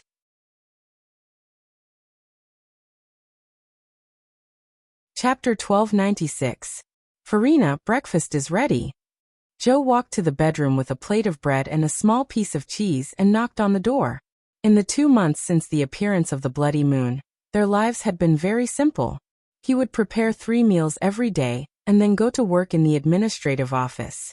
Farina, on the other hand, rarely came out. Most of the time, she stayed in the house motionlessly. Occasionally, she would ask him about the current situation in Hermes. It was only during these times that the two of them would chat. Joe did not know what Farina was thinking, but it was already a great fortune to be able to accompany her. He did not dare to ask for more. However, there was no movement behind the door today. Farina, are you up? Joe knocked a few more times doubtfully. Well, it's time for breakfast. Farina? There was still no response, as if there was no one in the room. Joe's face suddenly changed, and he suddenly thought of the worst possibility. Damn it! Weren't things clearly changing for the better bit by bit? He put down the plate and slammed his shoulder against the door. With a bang, the door was opened. The most terrible scene did not appear. There was no rope hanging from the beam, and there was no blood dripping from the bed. Joe was a little relieved. As long as Hermes was still alive, things could still be salvaged. But this joy only lasted for less than a breath, and his heart suddenly sank to the bottom. The furnishings in the small bedroom were clear at a glance. There was no sign of Farina. The wooden bed, table, and window were carefully taken care of and looked very clean. It was as clean as the first day they moved in. Joe slowly walked to the table. The table was full of books about the church and Greycastle Weekly a day ago, but now the table was empty. She was gone. When this thought came into his mind, Joe felt a great sadness. Obviously, this was not a sudden decision made by Farina. She even wiped the dust off the corner of the table, but she did not write a message. Was it because she did not want to bother him to clean up the mess? Joe sat down in front of the table numbly. Where would she go? Hermes? My former hometown? Or would he end his life in an uninhabited forest? Of course he could look for her. But in such a big world, what were the chances of him finding Farina? What's more, the other party didn't leave any message. It was obvious that they wanted to disappear. So what if he could find them? At the thought that he would never see that woman again in his life, Charles felt as if there was a hole in his heart. His thoughts also stopped, as if his brain refused to continue thinking. In the end, he couldn't change anything. Good morning, Joe. Why hadn't he noticed the signs earlier? Why had he become complacent about his peaceful life? Joe. In the end, all of this was just to satisfy his own needs. He had never thought about what the other party really needed. Joe. It wasn't until a hand turned Charles' face that he realized there was someone behind him. What are you mumbling to yourself? Joe blinked. It was Farina. She was frowning and looking him up and down with a scrutinizing look. Is there something wrong with your head? You didn't leave? Joe grabbed her arm in disbelief. Or did you decide to stay?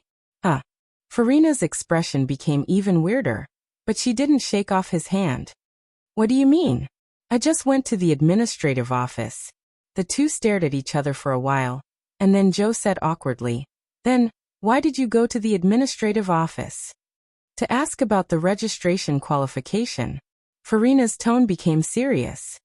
I saw a notice in the weekly newspaper that Neverwinter is recruiting truck drivers, so I wanted to have a try. What card? Joe was stunned. I don't know what it is, but based on the description, it should be similar to a carriage. I'm good at both riding and driving, so this may be an opportunity. Opportunity. The vague feeling came back to Joe's mind again. For the first time, he didn't let go of her hand. Why do you suddenly want to be a truck driver?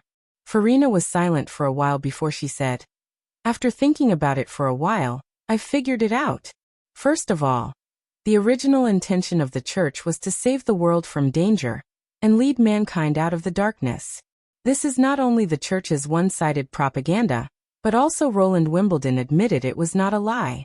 However, the betrayal of the higher-ups made the church go on a wrong path. And then the next question is whether the King of Greycastle is really fighting for mankind as he said. In Neverwinter, I've seen the bloody moon that symbolizes the divine will, prosperous subjects, and witches who are no different from ordinary people. These are basically the same as the propaganda. The only thing that can't be proven is the demons who are trying to destroy mankind.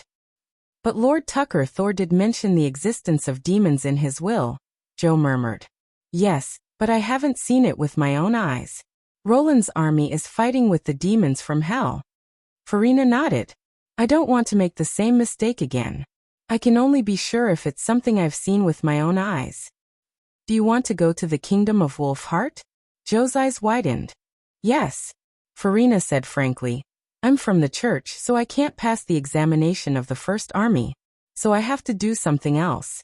The truck driver needs to send supplies to the front of the battlefield, where everything will be confirmed. That was why she went to the administrative office to ask for the driver's identity. Joe asked cautiously, What if it's true? What if it's not? If it's true, I'll use the rest of my life to make up for all the sins I've committed. Farina answered without hesitation. Obviously, she had thought it over. Although I haven't arrested witches myself, It doesn't mean that what the church has done in the past has nothing to do with me. As a member of the Judgment Army, I'm also the traitor's lackey." She paused. "If it's all a scam, then I'll go back to Hermes and see if I can help the new stream." This was the answer she had gotten so far. Joe gradually loosened his grip. He could not find any reason to stop her. She did not run away from her past mistakes, nor did she give up Tucker Thor's dying wish. She also built a solid foundation for her future. She was stronger than he had expected. At this time, apart from supporting her silently, any excuse or persuasion would destroy her. But the result was still the same. Once she became a driver and went to the kingdom of Wolfheart, she would not continue to live here. That was why she packed up everything in the room. Farina was going to leave him. Joe took a deep breath, fearing that the pain in his heart would suddenly overflow his throat. "By the way, I have a presumptuous request," Farina said. "A truck needs 2 drivers. I hope you can go with me." He couldn't help but be startled. "To be honest, I've been away from the outside world for too long. I'm not confident that I can achieve this goal alone." She looked away a little embarrassed. "But you can refuse me. After all, you already have a stable job with good pay. I know I shouldn't mention this, but..." "But what?" Joe asked subconsciously. Farina paused for a moment, and then looked him in the eyes. "But I need you." This was what Joe had blurted out before, and it was the first time he heard her say it.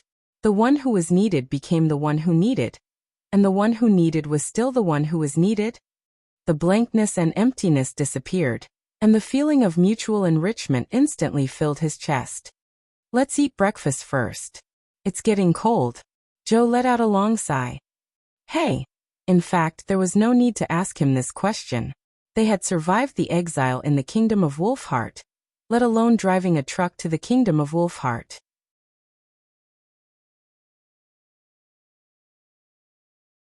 Chapter 1297. Aerial Knight Academy. In the flight field, the rumbling of the engines broke the silence of dawn. 10 biplanes glided out of the hangar in the morning light. Under the gentle light, the slender wings of the aircraft were plated with a fine golden edge. "Do you plan to bring the preparatory students along?" Roland asked Tilly as he stood at the gate of Seagull. Tilly nodded. "If everything goes well, I can complete the last part of the flight manual in a month, but I don't want the students to waste a month. Theories can be taught anywhere, and there might be a chance to test it at the front line. After all, compared to the First Army, the airport is already considered the rear." "That's not wrong. It seems that she has not forgotten her identity as the dean." Roland was slightly relieved.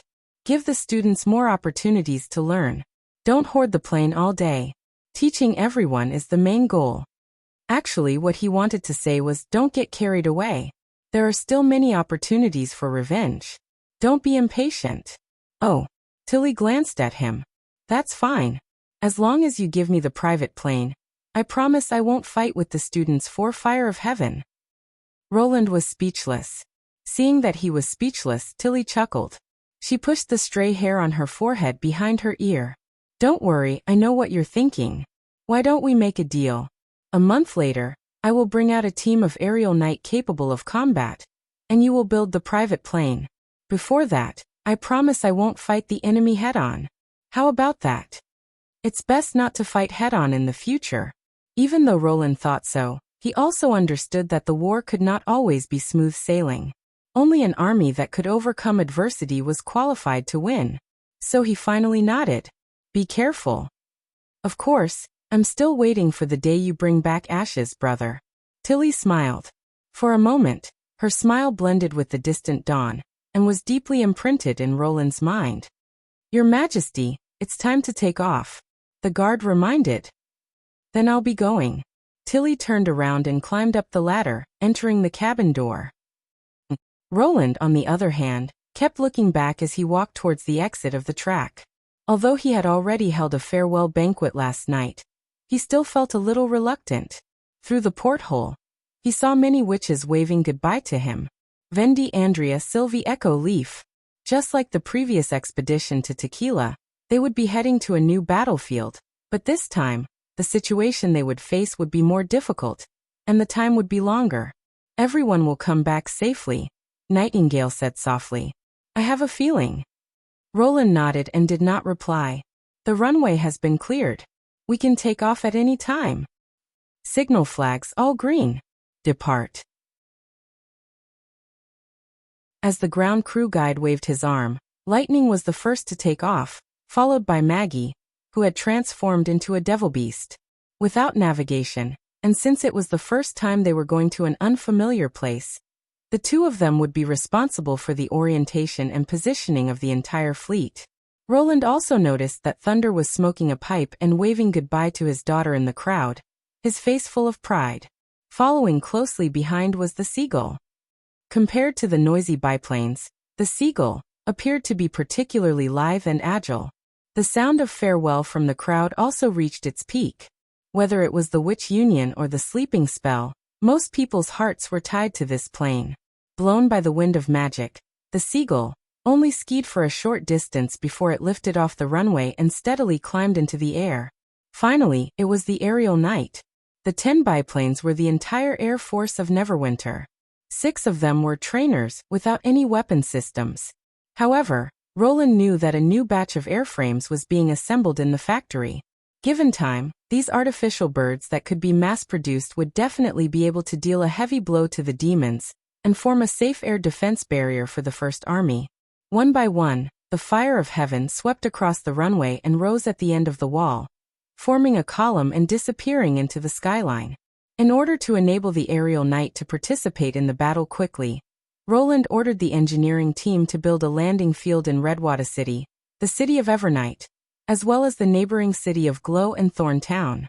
They would be used as a springboard to connect the north and south, providing refueling and landing places for the transfer planes.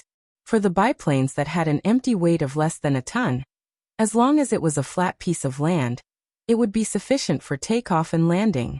When a pilot became proficient enough, the plane that departed from Neverwinter in the early morning could cross the Kingdom of Greycastle and the Kingdom of Dawn and arrive at the realm of Wolfheart before the sun went down. In that era, it could definitely be regarded as a godlike speed. This was also the reason why Roland was so concerned about the Air Force. Once it reached a certain scale, the efficiency of human support and attack would be raised to an unprecedented level.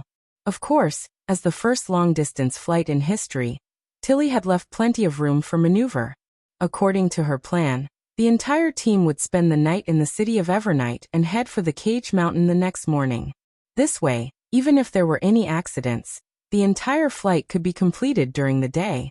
Long after the frontline support flight team had disappeared, the crowd was still staring at the northern sky, unwilling to disperse.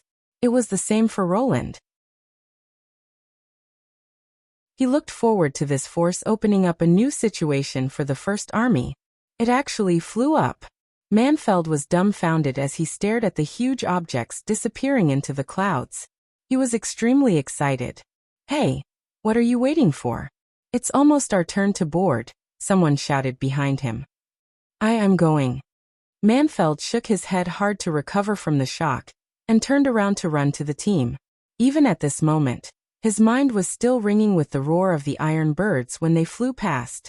In the past month, Manfeld had fully experienced the incredible features of Neverwinter.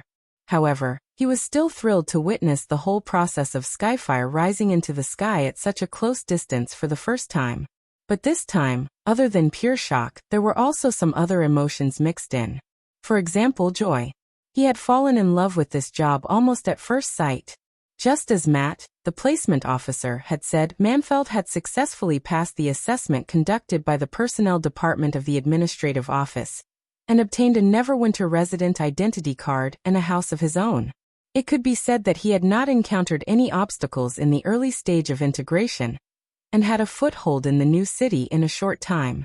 Next, whether it was a clerical job in the administrative office or a policewoman who upheld justice like Sharon, he had a bright future ahead of him. However, after much hesitation, he submitted his application to the Air Knight Academy. Manfeld had not changed his mind even though he had been told that a qualified Air Knight would be part of the army and would not only be subject to stricter examination, but he might also be sacrificed in the war. Now he was glad that he had made the best choice. There was nothing more honorable than being an air knight, being loyal to a wise lord, fighting against evil and cruel people, and fighting to protect the weak. He could not wait to become an air knight. Apart from Farina, Joe, and Manfeld, countless people had embarked on this journey to the north.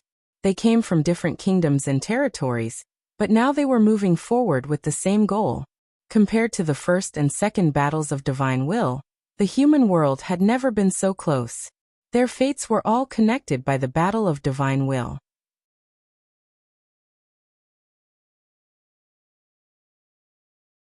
Chapter 1298.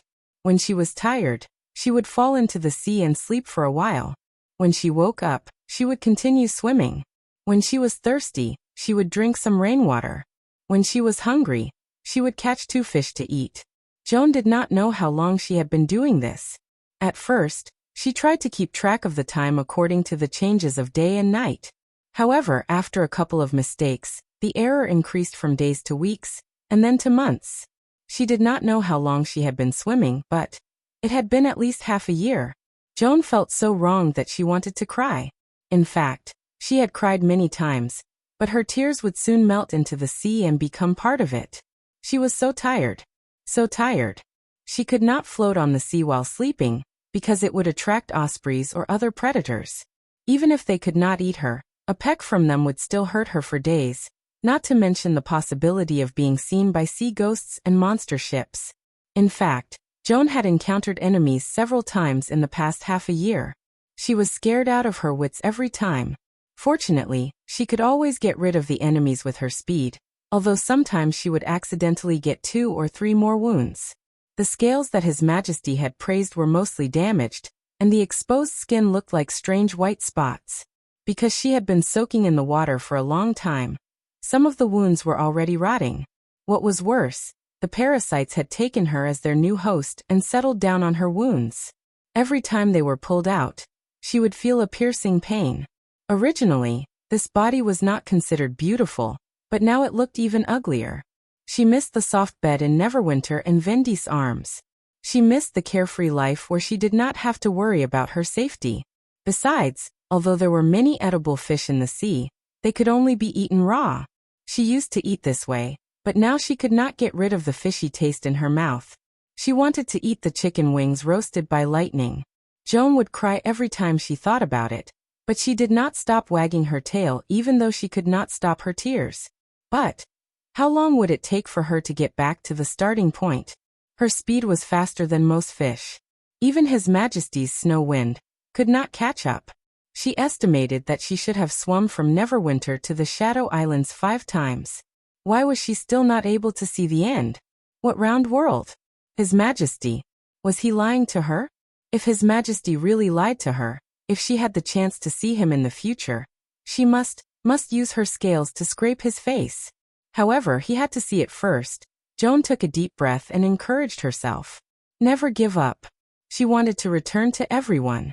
A series of yeah sounds drifted across the surface of the sea. A moment later, the same echo came from afar. Yeah. Joan was shocked and looked in the direction of the sound in disbelief. The weather that day was not very good. The sea was always foggy, and the visibility was less than a few kilometers. It was like the Shadow Islands at low tide. Seeing that she couldn't find anything, she swam in that direction for dozens of minutes, and finally caught a black silhouette in the mist. It looked just like a reef standing on the surface of the water. Joan was overjoyed. She knew very well that because of the visual effects, many of the seemingly inconspicuous objects on the sea were actually gigantic. Since it could stand on the surface of the sea like a reef, it could not be small. Moreover, since it could reflect her chirping, it was probably a mountain. Since there was a mountain, could land be far away? Did she see the impassable mountain range? Joan immediately felt her body was full of energy. She sped up to the limit and dashed toward the black silhouette, creating a series of splashes on the surface of the sea. As the distance between them shortened, the black silhouette under the mist gradually became visible. It was indeed a mountain, but at the foot of the mountain was not the port of the western region, but a flat island. Behind the island seemed to be connected to a wider land, but the two were too far apart to see clearly. In any case, land was better than nothing. Joan braced herself and swam to the nearest beach on the island.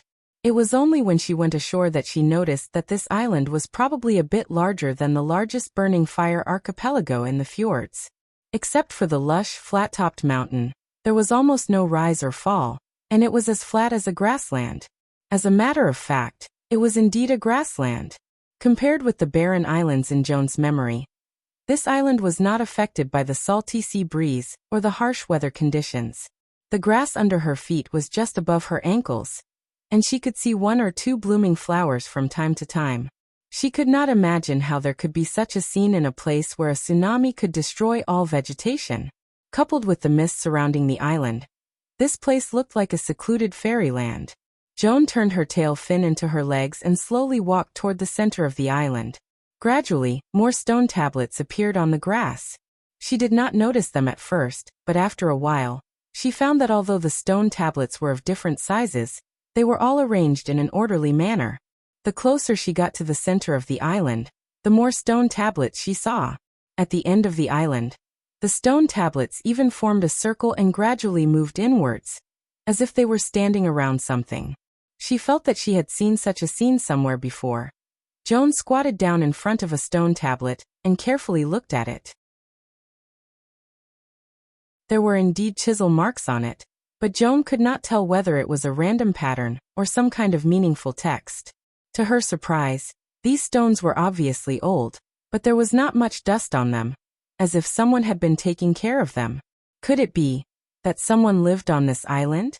After walking for a while, Joan suddenly froze. There was a huge pit in front of her, with a radius of several kilometers. The pit was bottomless, and the arc on the edge was very smooth, which was not caused by a natural collapse. The steels were arranged in layers around the sinkhole, forming ripples that spread out. She vaguely remembered something and looked up at the sky. She could still see the outline of the bloody moon in the hazy mist. One was on the dome, and the other was under her feet, but the two were very similar in size, as if they were made from the same mold. She even had a strange idea. If the bloody moon fell, it would be able to fill the hole. Hello. Just then, a pleasant voice came from behind her. Ah! Joan screamed in fear. She turned around and took 2 steps back, bumping into a stone tablet. The latter seemed to be also startled, and could not speak for a long time. After a long time, she finally said, "Well, are you okay?" At this time, Joan realized that the speaker was not a monster, but a beautiful young woman. She was wearing a long white dress, and her long black hair fell in front of her chest. She looked fresh and refined, and people would like her at first sight. However, she was a little confused, not knowing whether she should go up to comfort Joan or continue to watch from the side. Joan wanted to ask who she was, but she could only make a series of sounds. She had not talked to anyone for more than half a year, so her language skills had deteriorated to the level when she lived alone. However, the other party seemed to have understood her meaning, and a trace of loneliness appeared in her eyes. Even so, she still replied with a smile.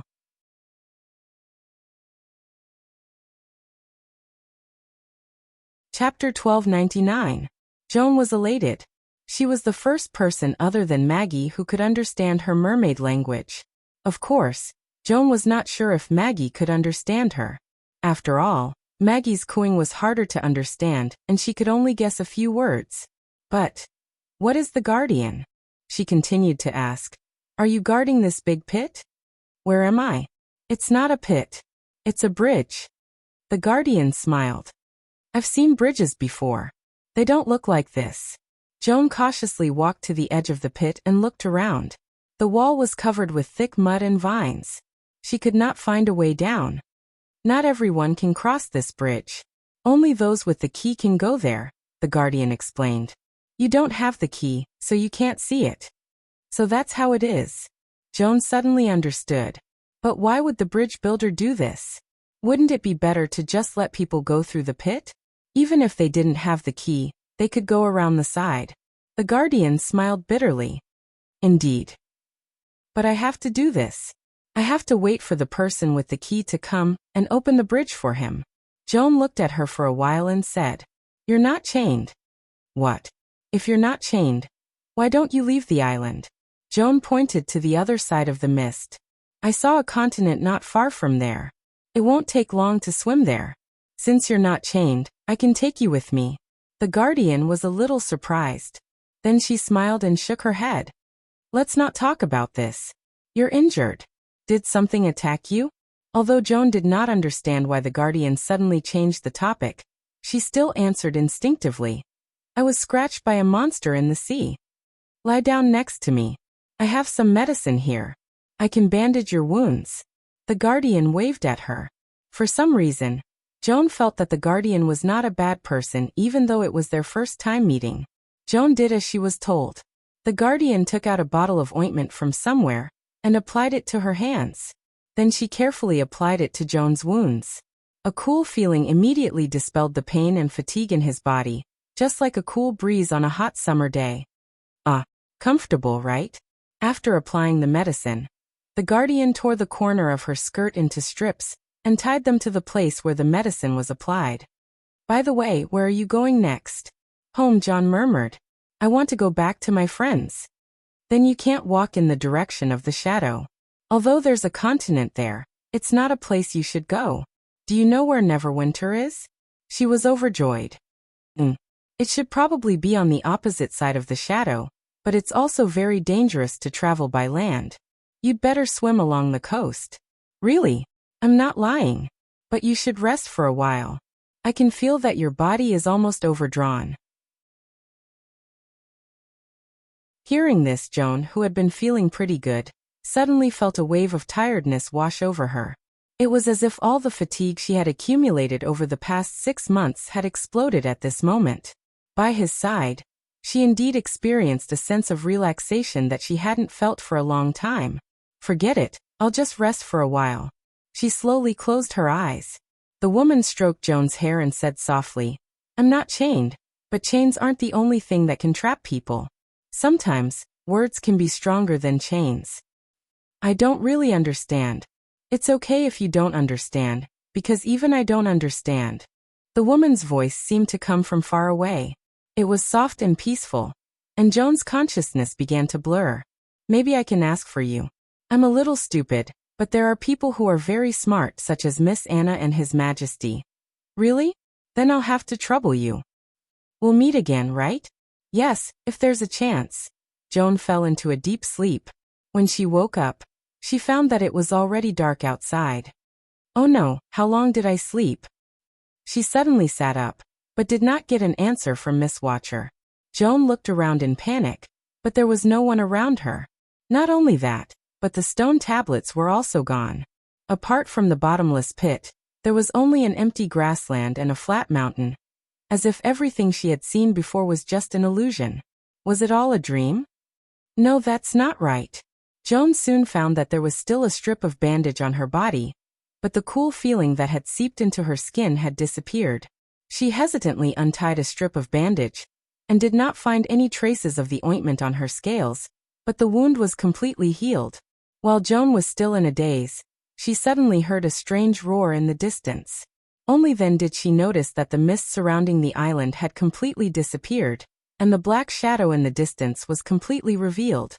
It was indeed a tall mountain, but it was ridiculously tall. It could not even be described as towering over the sky. Not only that, but its size was also astonishing. From a distance, the mountain was probably wider than all the islands in the fjords combined. There was not a single tree on the mountain, and it was pitch black as far as the eye could see, as if the mountain was dyed with ink. Apart from that, the mountain was covered with a layer of hazy red mist, and scarlet liquid spurted out from it from time to time. Joan then saw where the roar came from. At the foot of the mountain, countless monster ships swarmed toward the land like ants, piling up on the beach. They spat out venom one after another, causing the black ground to crumble layer by layer. Boulders tumbled into the sea, and the entire coast seemed to be boiling. Although these monsters were insignificant compared to the Black Mountain, it was this insignificant part that was nibbling away at the mountain bit by bit. However, they were not completely unharmed. In the area where the ships could not reach, tens of thousands of sea ghosts collided with another kind of monster. It took Joan a while to recognize that it was the demons that people often talked about. The tide of sea ghosts, which was usually a headache for sailors, was as fragile as the waves splashing on the reefs. The sea ghosts were scattered in all directions, but the demons' defense line was not shaken at all. Even so, there was still an endless stream of sea ghosts passing by the monster ships and rushing toward the shore without any regard for their lives. This crazy scene made Joan cover her mouth tightly. There's a continent over there, but it's not a place you should go. Your home is on the opposite side of the black shadow. Suddenly, the woman's words rang in her mind. Joan looked to the side. There seemed to be no sign of a continent on the opposite side of the Black Rock Mountain. Only a vast sea. However, she only hesitated for a moment before she ran in that direction. The scene of the two forces fighting and devouring each other made her feel extremely dangerous. Her wild instinct told her that she should leave as soon as possible. On the other hand, she had a feeling that the guardian would not lie to her.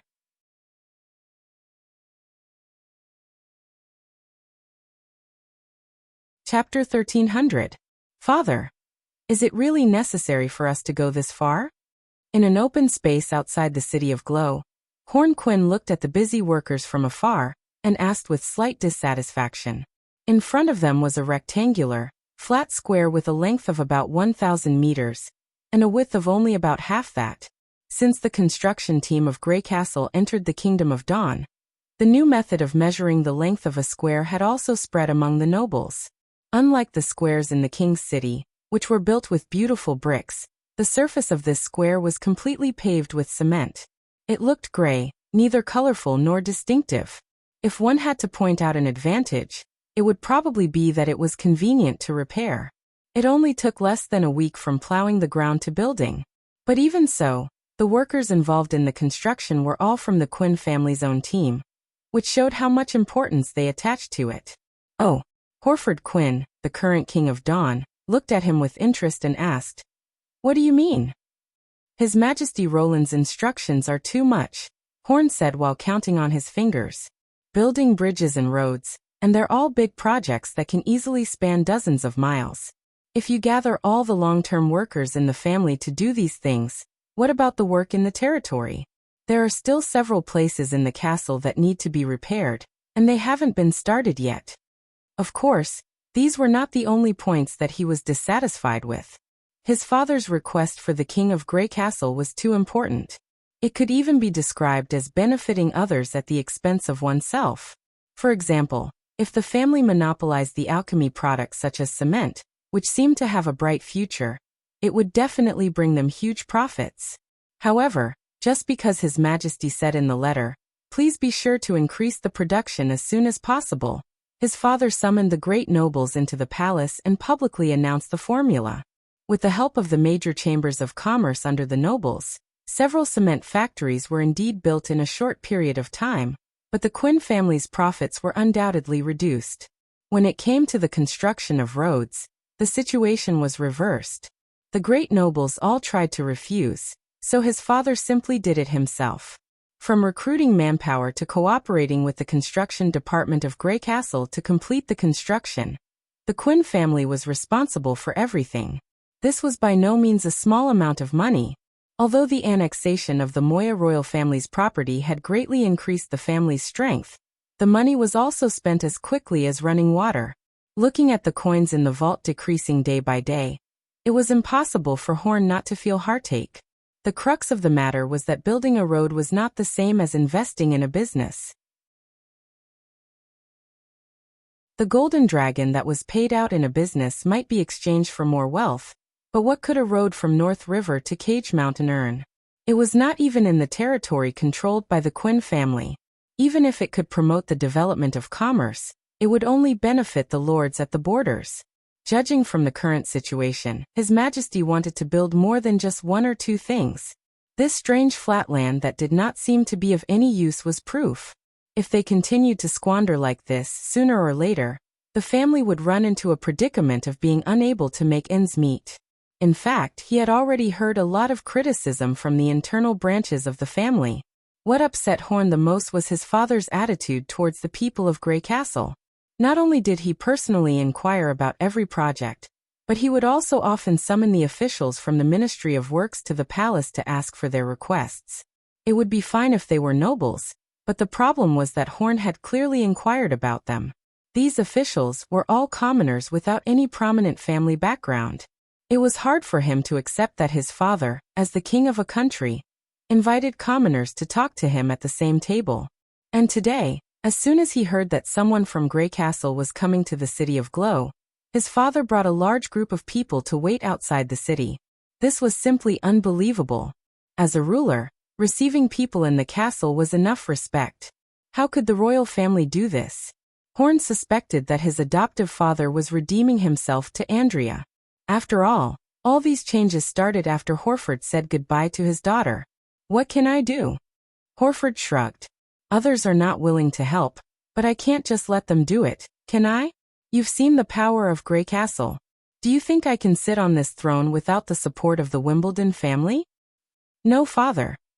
I'm not asking you to fight against Grey Castle. Horn waved his hand. You just need to tell your subordinates to do it.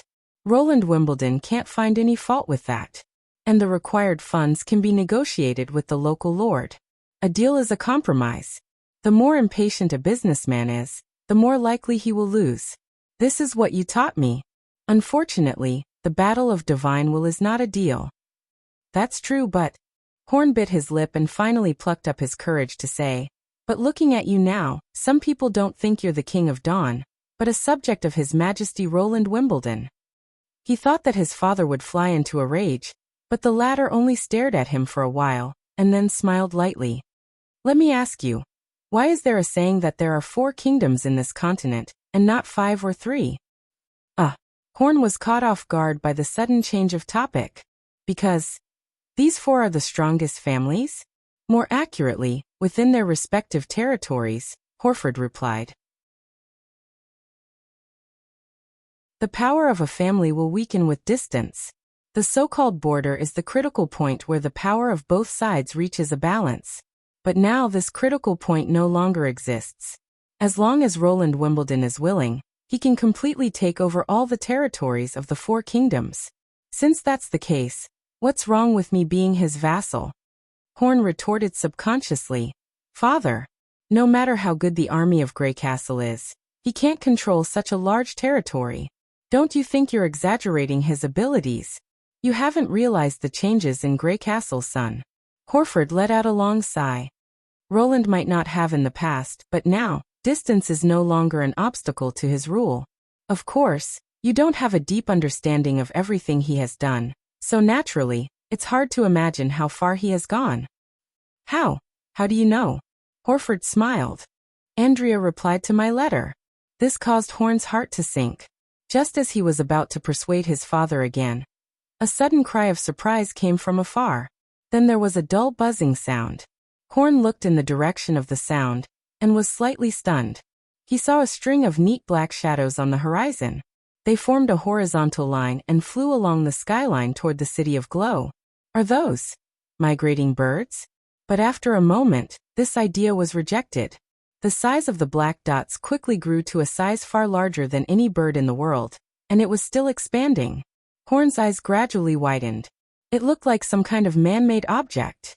The workers who witnessed this scene could not help but put down the tools in their hands and shouted. Many caravans that were passing by also stopped in their tracks and looked up at the sky. It's incredible.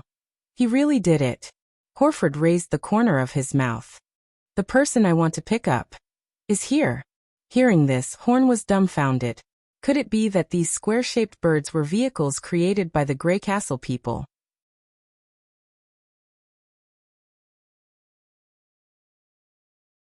Chapter 1301. However, the impossible soon became a reality. As the giant bird circled around the concrete square, it lowered its altitude. Horn could clearly see the pilot who was peeking out from above. The man-made object was larger than a carriage. He could not understand how such a heavy thing could float in the air like a bird. The others probably had the same idea. When the iron bird roared across the square, many workers even knelt down and prayed. Even a miracle would not be able to do this. Your sister Andrea is on it, Horford Quinn added, and the departure date mentioned in her letter was yesterday. It took Horn a long time to understand the meaning of the word, yesterday. The moment he came to his senses, he felt the hair on his back stand on end. Thousands of miles away in one day? Now this critical point no longer exists. His father's words echoed in his ears.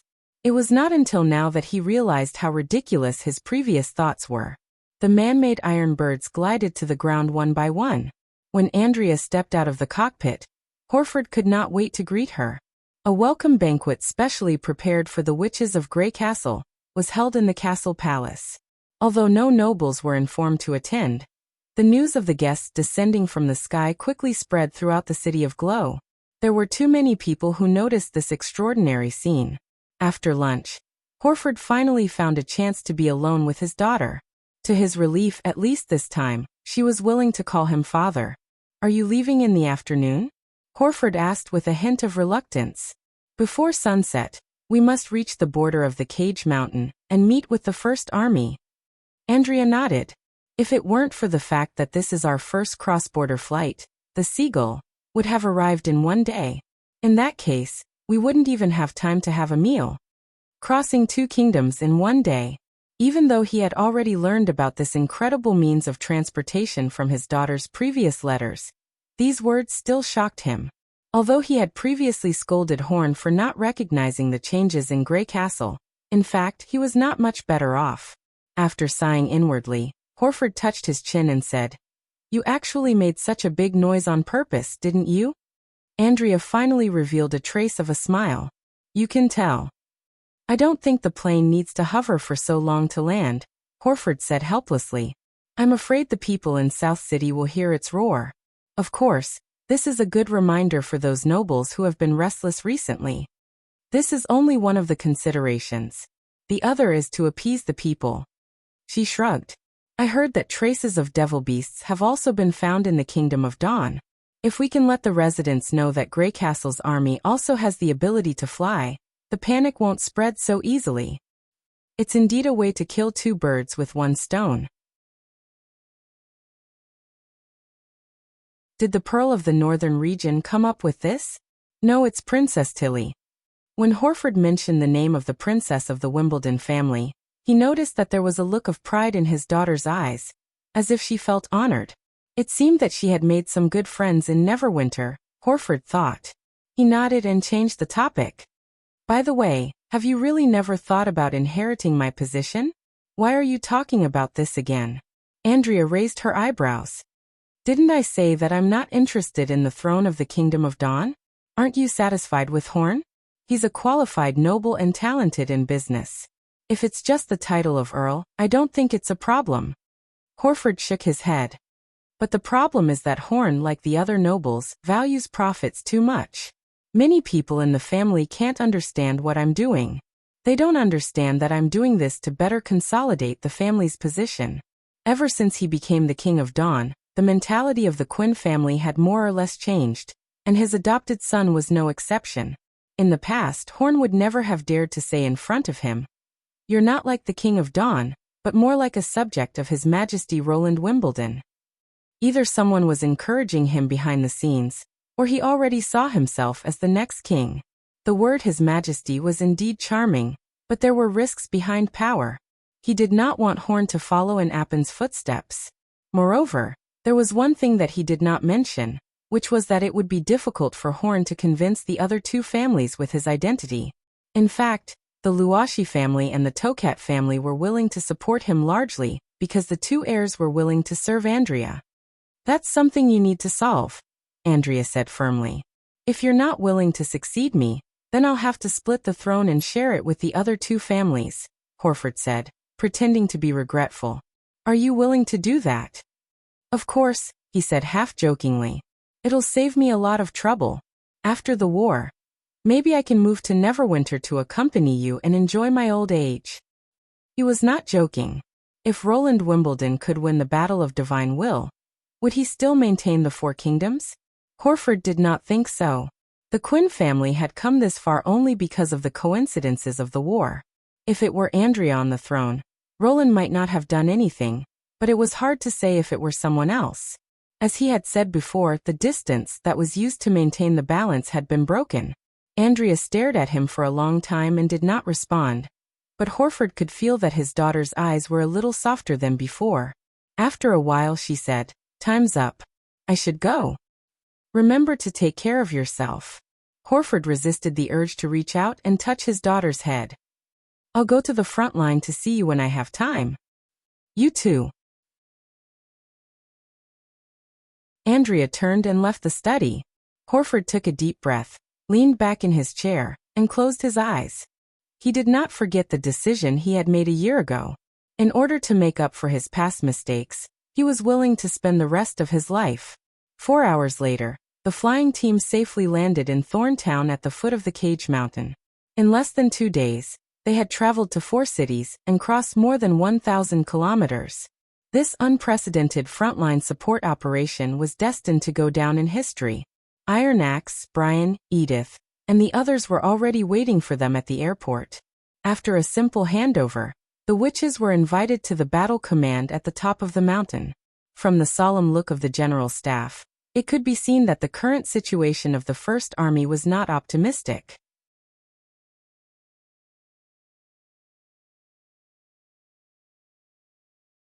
Chapter 1302. Iron Axe and Edith had analyzed the situation at the front line hundreds of times. They concluded that it was difficult for the First Army to take the initiative before all the soldiers and equipment arrived. They could only focus on defense. Even if all the soldiers were present, they had to fight flexibly and try to find an opportunity to destroy the enemy's main force. The situation would become extremely disadvantageous if they got entangled in the red mist area. According to the intelligence from the tequila, the red mist of the obelisk will eventually spread to more than half of the kingdom of Wolfheart. Iron Axe pointed to the red arc on the map. "So, our defense line will be longer than before. Considering the warning and preparation time, there are 4 cities near the arc that are suitable for defense. They are, from east to west, Metalstone Ridge, Gust Castle, Fine Sand City, and Sedimentation Bay. These 4 cities formed a polygonal line across the kingdom of Wolfheart, which corresponded to the future Red Mist area. However, the First Army doesn't have enough soldiers to defend 4 cities at the same time, so we can only focus on defense. The most important strongholds are undoubtedly the Sedimentation Bay and Fine Sand City. They are located at the top of the Red Mist area, less than 50 kilometers away from the enemy's front line. If we lose them, the demons will have the opportunity to directly threaten the Cage Mountain. Especially the Sedimentation Bay." The Light of Dawn added, "It's the port closest to the Cage Mountain in the Kingdom of Wolfheart. Now 30% of Neverwinter's supplies are transported through it. Losing the Sedimentation Bay means that the army will be greatly delayed, and the consequences will be unimaginable." "You don't have to be so tactful," Edith said generously. "If the demons attack the Sedimentation Bay now, we've already lost half of the Battle of Divine Will. Fortunately, the demons are also facing manpower problems. After all, it's not easy to build the obelisk on the ridge of the continent to ensure smooth transportation." Perhaps only the Pearl of the Northern region dared to use the word defeat in such a meeting. Iron Axe coughed helplessly. "Anyway, let's assume that the demons are also facing the same problem as us, and are now busy opening a shortcut in the mountains. Of course, no matter what the real reason is, the First Army can't miss this opportunity. At least, before the main road from the north to the south is connected, we can't lose the 2 cities." He paused for a moment before continuing. "Currently, there are 3,000 soldiers stationed in the Sedimentation Bay and Fine Sand City. Trenches and permanent fortifications are also being built. In addition, I have also arranged for a reserve force of 1,000 people to be stationed behind the 2 cities, so that they can support the front line at any time. I hope Miss Sylvie can provide reconnaissance and early warning for the Sedimentation Bay like before, while Lightning and Maggie can take care of the other one." "I understand." "No problem. Goo." The 3 of them replied in unison. "As for Metalstone Ridge and Gust Castle, I've arranged a team of 500 people to guard them. However, these 2 cities are far from the Red Mist area, so it's unlikely that the demons will launch a surprise attack. Even if they do, they'll be mainly devil beasts." Iron Axe saluted to Tilly and said, So, Your Highness, please take charge of the air surveillance in this area. Tilly nodded. Don't worry. The aerial knight was born to fight against devil beasts. The last one is the Archduke Island. Ironax pointed to a large island in the east of the map. Although it will eventually be shrouded by the red mist, it's still of great strategic value. It's not connected to the mainland, which means it's easy to defend and hard to attack. The mad demons need to cross the strait of 2 to 3 kilometers to land on the island. As for whether the spider demons can cross the river, that's another problem. The flying devil beasts can come and go freely, but their attacking ability is limited, so they can't cause much trouble to the fortifications such as blockhouses. As long as we have the Archduke Island, the sedimentation bay below it will be much safer. Similarly, it can also be used as a dagger across the enemy's waist. If we set up cannons in the city, we can completely cover the entire beach and the land within 10 kilometers. But it's still a red mist area. Agatha said worriedly. The General Staff has also considered this, the Pearl of the Northern Region said. That's why we set the number of people to guard the island at 500. Even if the demons launch a desperate attack, the sedimentation bay can immediately send a fleet to rescue them. So far, there's no evidence that the demons have a powerful fleet on the sea. Well, can I mention something? Vendi asked. Go ahead. I used to stay in the monastery in the old holy city for more than 10 years, so I remember that both the Kingdom of Wolfheart and the Kingdom of Everwinter have several roads leading to the Hermes Plateau. Especially the Hermes Plateau, most of which are located between the impassable mountain range. Is it possible for the demons to use these mountain roads to raid the Hermes Plateau? After all, there's a god stone mine there. Vendi's words caused a round of discussion. Without a doubt, once the demons erected the obelisk in the center of the Four Kingdoms, it would be much more fatal than the stronghold on the fertile plains. The red mist pouring down from the plateau would engulf the last corner of the continent, and humans would have no place to hide. It's possible, but it's not easy to achieve, Edith said with a hint of approval. In the past 2 battles of Divine Will, the demons could only erect one obelisk at a time. First of all, they wouldn't be able to dispatch a large number of troops across the impassable mountain range to the Hermes Plateau. These mountain roads are not hidden, and they can be monitored by a few scouts. Once their movements are exposed, the demons will be in a very passive situation. Therefore, even if the demons want to attack the new holy city, they can only act in the form of elite teams like they did in the past when they raided the Misty Forest. Even if these people arrive at the Hermes Plateau, they won't be able to erect the obelisk quickly. Moreover, the Coldwind Ridge is only 1 step away from the plateau. The chances of them erecting the obelisk under the Grey Castle are very slim. So the General Staff has already considered this. Vendi breathed a sigh of relief. I'm relieved. That's the general situation of the First Army's front line, Ironax concluded. We're trying to find out the demons' whereabouts. To tell you the truth, the First Army has been in a very passive position recently due to the lack of intelligence and manpower. I'm truly happy to see all of you. With your help, these problems can more or less be resolved. When the army is ready and the intelligence is sufficient, it will be time for us to launch a counterattack. Next was the specific assignment of the witches. For example, Leaf stayed in the Cage Mountain and worked with Lotus to modify the mountain range on the border. Andrea, Shavi and the others went to the sedimentation bay. For combat witches, wherever the front line was, they would be there. Hummingbird and Molly joined the logistics team, which greatly increased the efficiency of loading and unloading at the port. Echo also played the role of condolence ambassador, using her singing to boost the morale of the soldiers.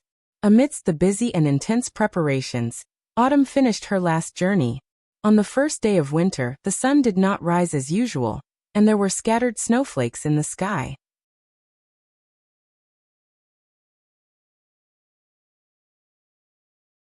Chapter 1303. Cage Mountain outside Thorntown. Achoo! Braving the wind and snow, Good sneezed violently as he walked into the warehouse. He placed the heavy box of bullets next to the plane and sat down. I hate winter. It always reminds me of the days of exile. No one likes the months of demons, But I have to say this temperature is not even close to the edge of winter. Finken curled his lips and opened the wooden box he carried.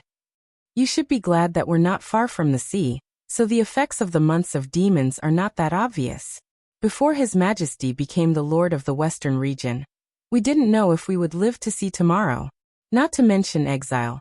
Even if you hide in a house, you might be crushed by the snow and suffocated to death in the snow. Is the months of demons in Neverwinter so terrible? That's right. The problem wasn't solved until His Majesty brought us concrete houses. Otherwise, why do you think His Majesty named the new king's city Neverwinter? Finken shrugged. He took out the drums from the box and put them into the cabin one by one. Fire of Heaven was equipped with a total of 2 machine guns, one in the nose and the other in the middle of the fuselage. Although they were both the latest general-purpose machine guns, their ammunition supply methods were very different. The gun in the nose was half buried in the plane and was fed by a chain. Therefore, the ammunition box was also made of metal and had to be disassembled when reloading. On the other hand, the machine gun used by the recoil shooter was fixed on a rotating gun rack. The operation method was exactly the same as the Mark I guns of the firearms battalion. The only difference was that the ammunition supply had been changed to a saddle-shaped drum with a capacity of 100 rounds, which could be manually reloaded in the air after being fired. Therefore, in order to ensure that every mission was fully loaded, no matter how many shots were fired, the ammunition had to be reloaded after the plane landed. Although this step could be done by the ground crew, Good preferred to do it himself. As long as he could touch the plane, even if it was only for a moment, he did not want to miss such an opportunity. At this moment, there was a burst of enthusiastic cheers outside the warehouse. Without a doubt, another student must have passed the test and landed the plane safely on the runway. Even though it was snowing, Princess Tilly did not stop training. She was even busier than before. In addition to teaching the new students how to fly, His Highness would also take them to patrol the northwestern region of the Kingdom of Wolfheart twice a day. At night, they would have theoretical classes and discussion about problems. Under her influence, everyone seemed to be full of energy, and the training was even better than when they were in Neverwinter. At least in the past week, none of the training planes had crashed. Good and his partner loaded the new ammo boxes into the ammunition storage room at the nose of the plane. He walked to the window and sighed softly. "What's wrong? Homesick?" Finken asked. He shook his head. "I'm just a little worried." "Are you worried about the war or your distant sister?" Finken smirked. "I remember her name is Rachel, right? You are worried that you will be replaced." Good glared at him. "Why? At present, there are only 4 operational planes, one of which is Her Highness Tilly's unicorn. That is to say, we have to be in the top 3 to be qualified to fly Fire of Heaven." Good looked back at the bustling training ground and said in a low voice, "Our advantage is actual combat experience, but we haven't even seen the shadow of the demons yet. If this goes on, I'm afraid we will fall behind if 1 or 2 geniuses appear among the new students." His partner did not expect Good to be worried about this. He was stunned for a while before he said helplessly, Hey, you're thinking too much. Even if it's live shooting, it's also experience. Didn't you hear Her Highness say that it will take 1 or 2 months of practice to fire thousands of bullets in the gun camp? But our shooting results are not that good, right? Finken was speechless. Although the Air Knight had not encountered any enemies since the start of the patrol, the machine guns on the plane had fired several times. Tilly did not allow them to bring back the ammunition untouched. Instead, they would find a target on the way back and pour the bullets at it as a live shooting exercise. Sometimes it was a balloon that was released randomly, and sometimes it was a tree on the top of a mountain. This made Good realize that his talent in shooting was far inferior to his talent in flying. At the same time, he also heard that there were many talented students among the newly recruited students. One of them seemed to be a newcomer named Manfeld, who was recognized by the instructor in just a few days. Therefore, his worries were not unfounded. Unfortunately, he could find time to practice on the simulator to master the operating skills, but he could only rely on bullets for shooting. Woo! Suddenly, a sharp alarm sounded in the sky above the airport. Good and Finken looked at each other, and their expressions changed. Once the alarm sounded, all training had to stop, the runway would be cleared, and the Air Knight would have to gather at the airport's command center immediately. This was the first time such an emergency call had appeared since they were stationed in Thorntown for more than a week. The two did not hesitate and rushed to the command center at the same time. Soon, more than 30 people gathered in the makeshift combat room. Just a minute ago, I received news from Iron Axe that a team of demons appeared 200 kilometers north of Gust Castle. Princess Tilly pointed to the map on the wall and said, "The message was sent through animal messengers, and at the same time, the secret message said that a group of refugees had been discovered nearby. The demon's goal is likely here. Just the soldiers of Gust Castle alone would need more than 2 days to march, and I'm afraid it will be too late by the time they arrive. And this is the battlefield that the Air Knight is most suited for. Apart from the fire of heaven, no one can cross such a long distance in 2 to 3 hours to fight.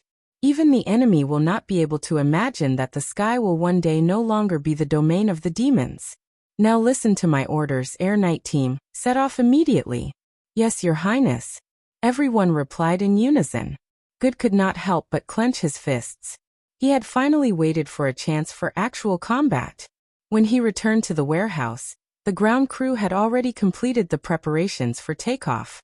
He quickly climbed into the cockpit, skillfully opened the oil circuit and the circuit valve, and turned the start handle. Under the traction of the electric motor, the nose of the plane spewed out black smoke, and the first cycle was completed with a loud bang. And once the cycle started, the piston engine would continue to operate at high speed. Good put on a windproof eye mask, and under the waving and cheering of the crowd, he pressed the control lever forward.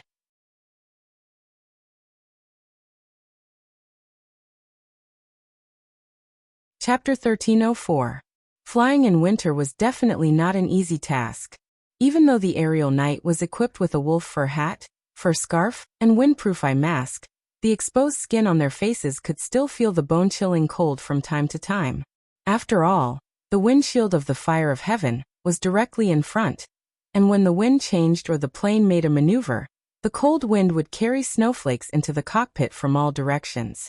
But Good could understand the necessity of such a design. Above his head was a huge wing, and his field of vision was only a long and narrow line. If he wanted to observe the situation on the ground, the only way was to stick his head out of the cockpit. In fact, this was what he and Finkin did the most. The aerial knight was not like what he had imagined, where both parties would draw their weapons and rely on their own abilities after arriving on the battlefield. If they did not know the enemy's position in advance, it would be extremely difficult to find the target in the air. After all, the fire of heaven was only the size of an ant from 1,000 meters away, not to mention the figure on the ground. This was probably the reason why the biplane needed 2 people. 2 pairs of eyes would always be able to see further than 1 pair. "Did you find anything?" He turned his head and asked. About an hour ago, the flight team had already flown over the Gust Castle. According to the map, if the enemy had not given up on pursuing them, they should be in the vicinity. In order to find the target as quickly as possible, the 4 planes spread out with the north as the center line, forming a fan-shaped search area. This was also the standard multi-plane search method stipulated in the flight manual. In theory, as long as they did not deviate from their course, the 4 planes could cover an area of more than 200 kilometers. But considering the influence of the weather, the planes were not too far apart, which greatly reduced the area of the fan-shaped search area. "There's nothing." Finkin raised his telescope and shouted. Could the demons have already caught up with the refugees and killed them all? If that's the case, you should be able to find a lot of corpses. "All right, I'll try my best. Let's pray that the snow doesn't cover them up," Finkin shouted. "Buddy, can you fly a little lower?" Good lowered the nose of the plane slightly and glanced at the compass and altimeter. These were the only 2 key parameters on the fire of heaven that could determine their current position. However, there was a clear reminder in the flight manual not to trust the instruments too much. Because His Majesty's technical ability is limited, instrument errors should be regarded as normal, especially when the climate, altitude, and topography change drastically. Never forget to poke your head out at any time. unless you are willing to become the cornerstone of technological advancement. Tilly Wimbledon. 300 meters at most, no lower than that. This isn't the western region of Grey Castle, it's all plains. Before he could finish, Finkin interrupted him. 2 degrees to the right. There seems to be movement over there. Good's expression froze, and he immediately adjusted his course. Other than the sound of the wind and the roar of the engine, there was almost no sound from the outside world. Therefore, the movement that his partner was talking about was definitely not the sound, but the change that could be seen with the naked eye. In this kind of weather, there should be very few people in the wilderness, so this movement was especially suspicious. Soon, Good also caught a glimpse of the anomaly with his naked eyes. On a rising hillside, there were many black shadows against the snow-white background. They were not scattered but formed many continuous lines. From afar, they looked like strands of hair scattered in the snow. Are those footprints? Finkin's exclamation answered Good's question. Yes, I think His Highness must be talking about them. There are indeed people moving on the hillside, more than 1 or 2. Oh my God, the demons are chasing after the refugees. I saw more than 100 bodies. Judging from their size, they should be mad demons, and there are about 30 to 40 of them. Send the signal. Good did not hesitate anymore. He pressed down the joystick and said, "Let's go first." With a chi sound, 3 green signal flares shot into the sky, forming a sharp contrast with the bloody moon fixed in the center of the dome. The plane dived down the hillside, and the distance between the 2 parties shortened rapidly. When the plane was 400 to 500 meters away from the top of the hill, Good finally saw the refugees rolling in the snow. They ran down the hill in panic, and many of them almost rolled down the hill. It was not hard to imagine their situation. The mad demons were devouring the fleeing refugees bit by bit. The enemies did not seem to have extraordinary physical strength and speed. It was more like a game to kill time than a massacre. Good immediately felt blood rushing to his head. He silently recited his shooting tips, and aimed the nose of the plane at the mad demons on the hilltop. When the 2 were in a straight line, he pressed the fire button. Gunshots rang out from the nose of the plane. This was also the easiest way for the fire of heaven to hit the target. At an altitude of 200 to 300 meters, there was no need to consider the trajectory of the bullets. From the dive to the pull-up, the nose of the plane pointed in the direction of the bullets. Even if it was him, he would not miss such an opportunity. The jet that was shot out of the chamber instantly created a straight, dividing line in the snowy ground. At this moment, the demons also noticed the giant bird descending from the sky.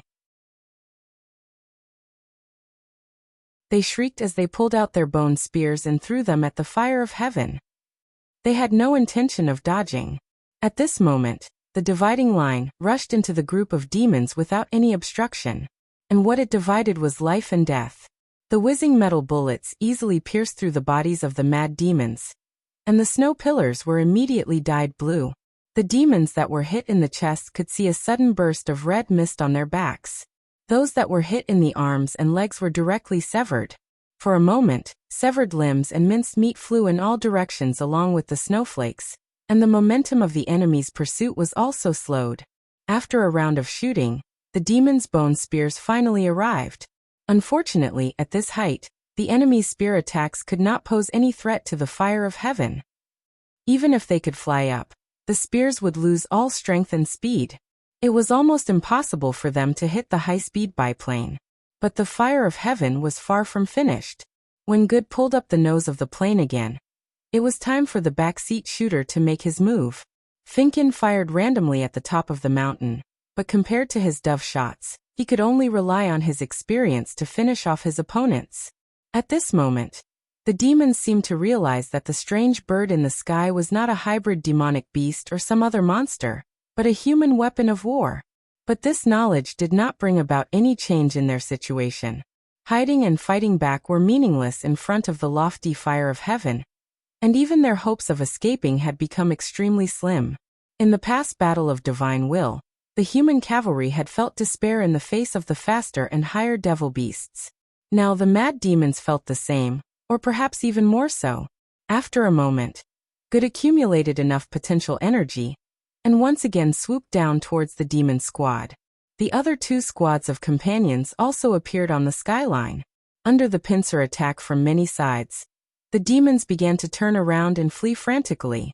The flying squad followed closely behind, taking the opportunity to increase their gains.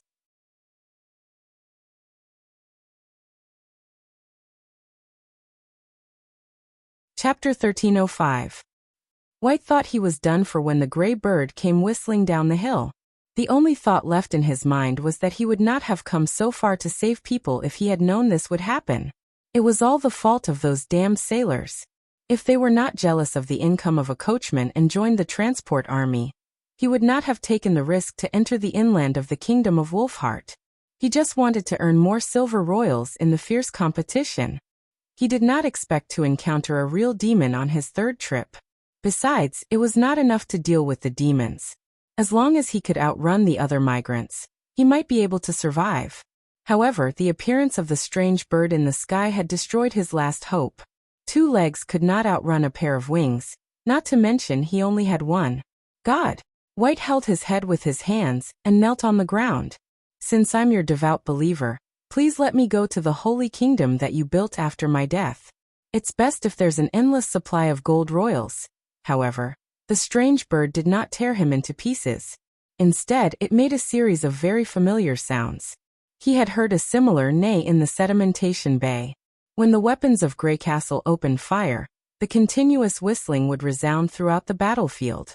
The last time, the whistling sound only lasted for less than half an hour before the seemingly invincible guards of the Tusk and Redstone Gate families were completely annihilated. Could it be that the people of Grey Castle had come to save him? White raised his head cautiously and saw a scene that he could never imagine in his life.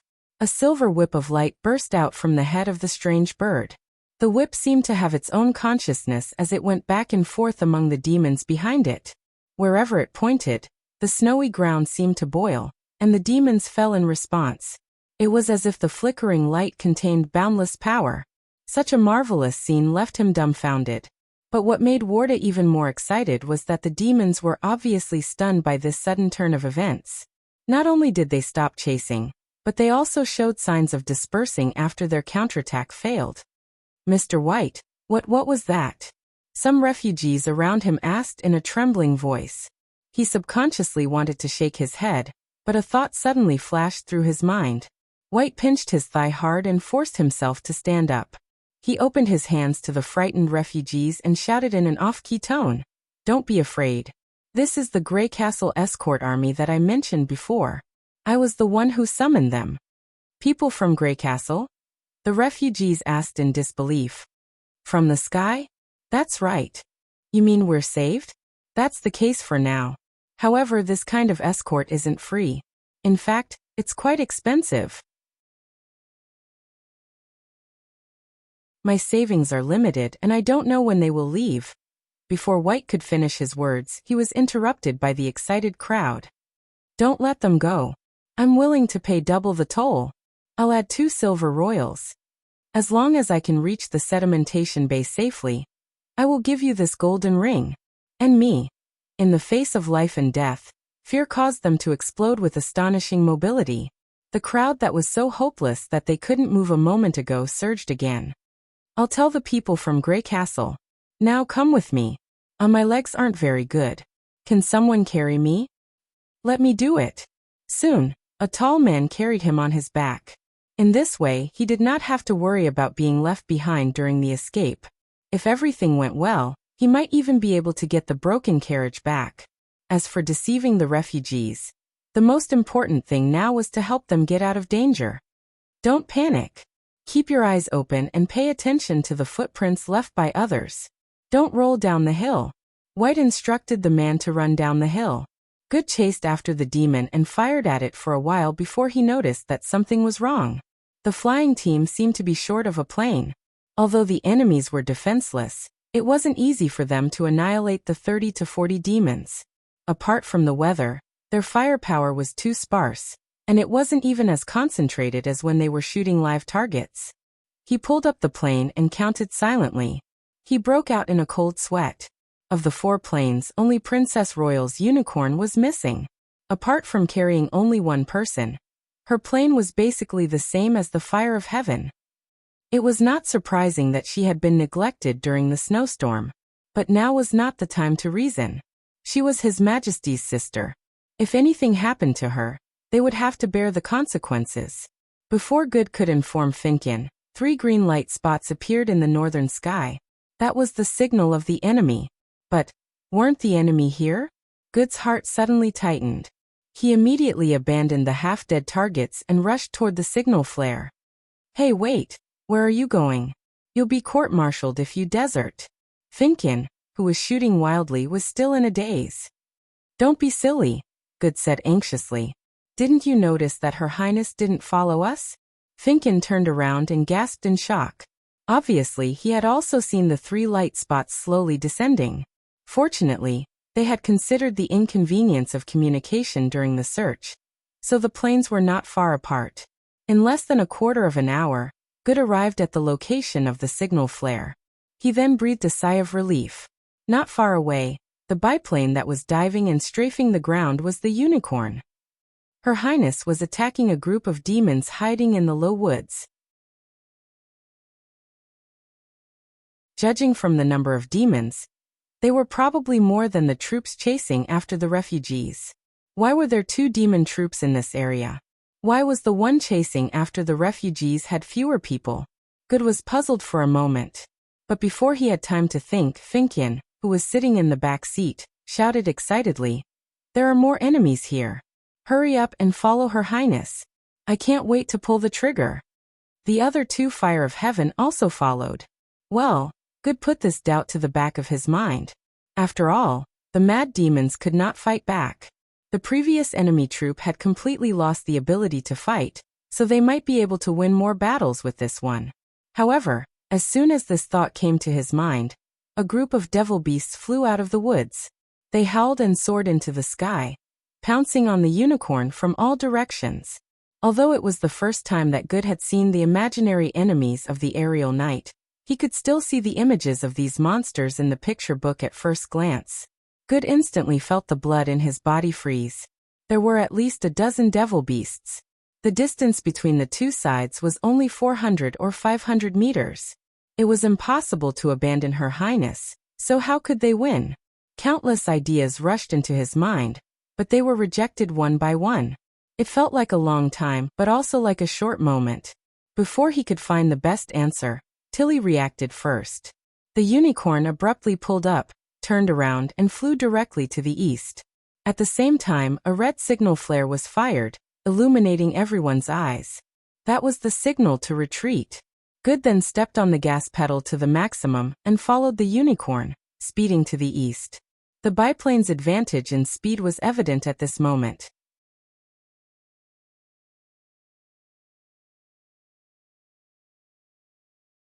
Chapter 1306.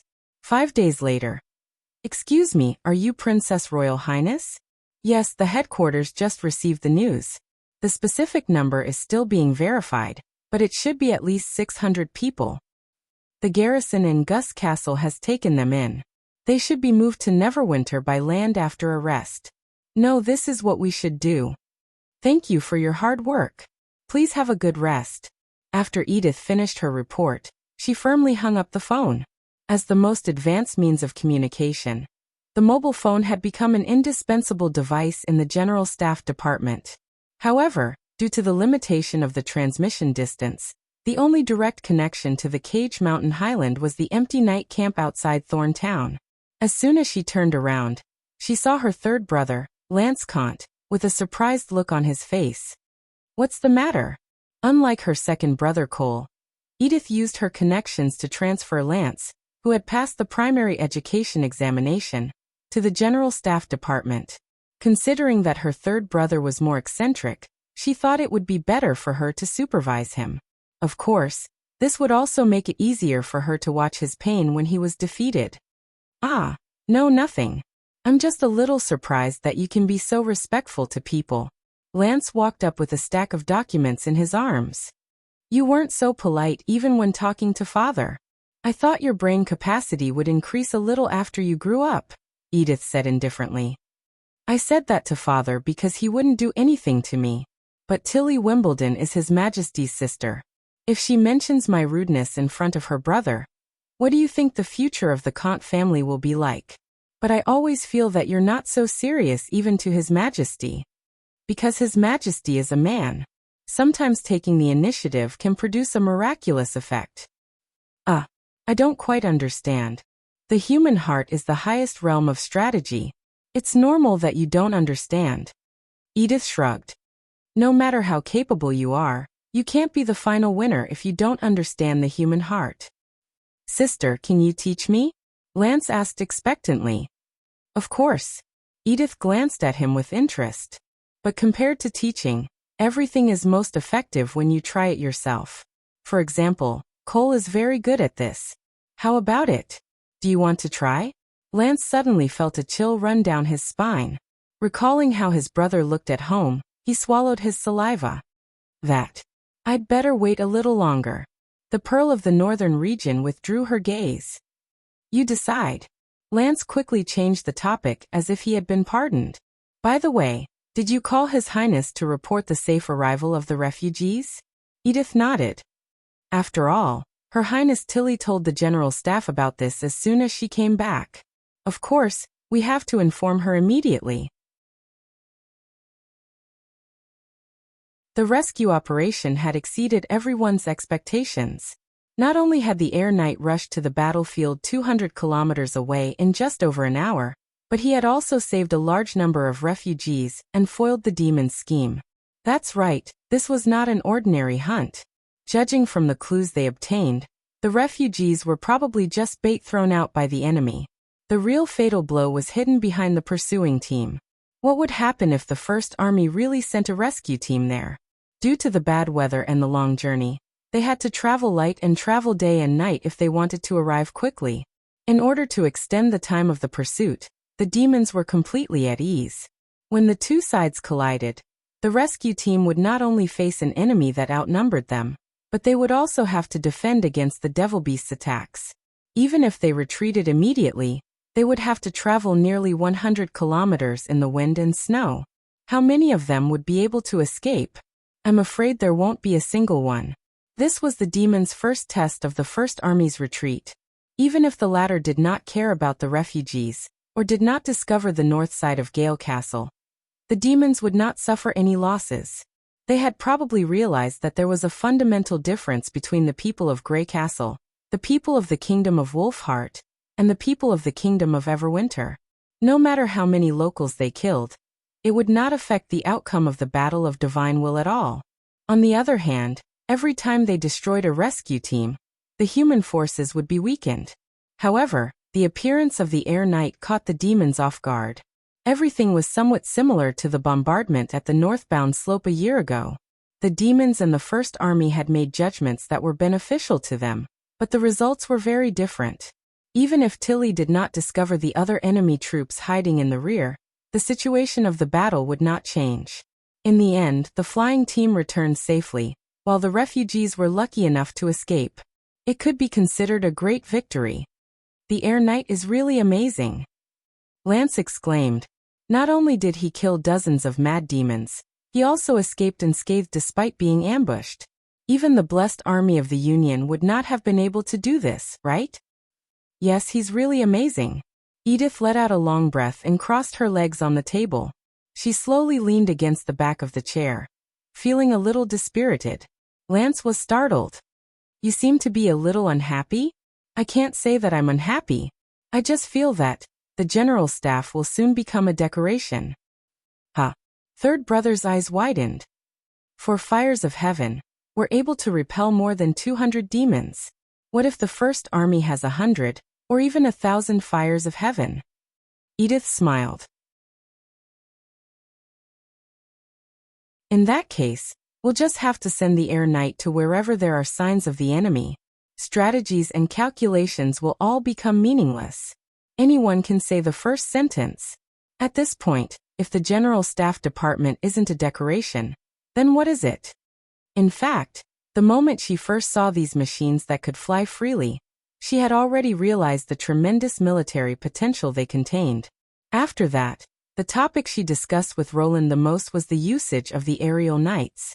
She even set up a team within the general staff that specialized in Air Force tactics in order to maximize the use of this new weapon. However, when it really shone in the first battle, the Pearl of the Northern region felt a little regretful. Because the Air Knight's advantage was too obvious, it made the importance of strategies less important. In the era of the Air Knight, formations and tactics were very particular, but now it was undoubtedly much simpler. Because the Air Force had the advantage of vision, it could make the battlefield more transparent, and at the same time, with its extremely strong mobility, it was enough to cover the entire battlefield. In other words, as long as they could occupy the sky, they could completely grasp the enemy's every move. On the other hand, the enemy was in a completely different situation. The situation was almost pitch black, and apart from passively taking a beating, it was difficult to make an effective response. Moreover, His Majesty had also revealed that the fires of heaven was just starting out. It was like a flintlock compared to the current Mark I. In that case, let's go back to the city of Evernight, Lance said in a low voice. I'm afraid it's too late. Edith chuckled. I'm afraid I've offended a lot of people in order to sit in this position. Do you think those people will let me live the rest of my life in peace? Of course, she knew that if the person in charge was Roland, none of this would have happened. However, she was never afraid to predict fate with the worst possibility, because her malicious words could always hurt others. I'll protect you. Lance bit his lip.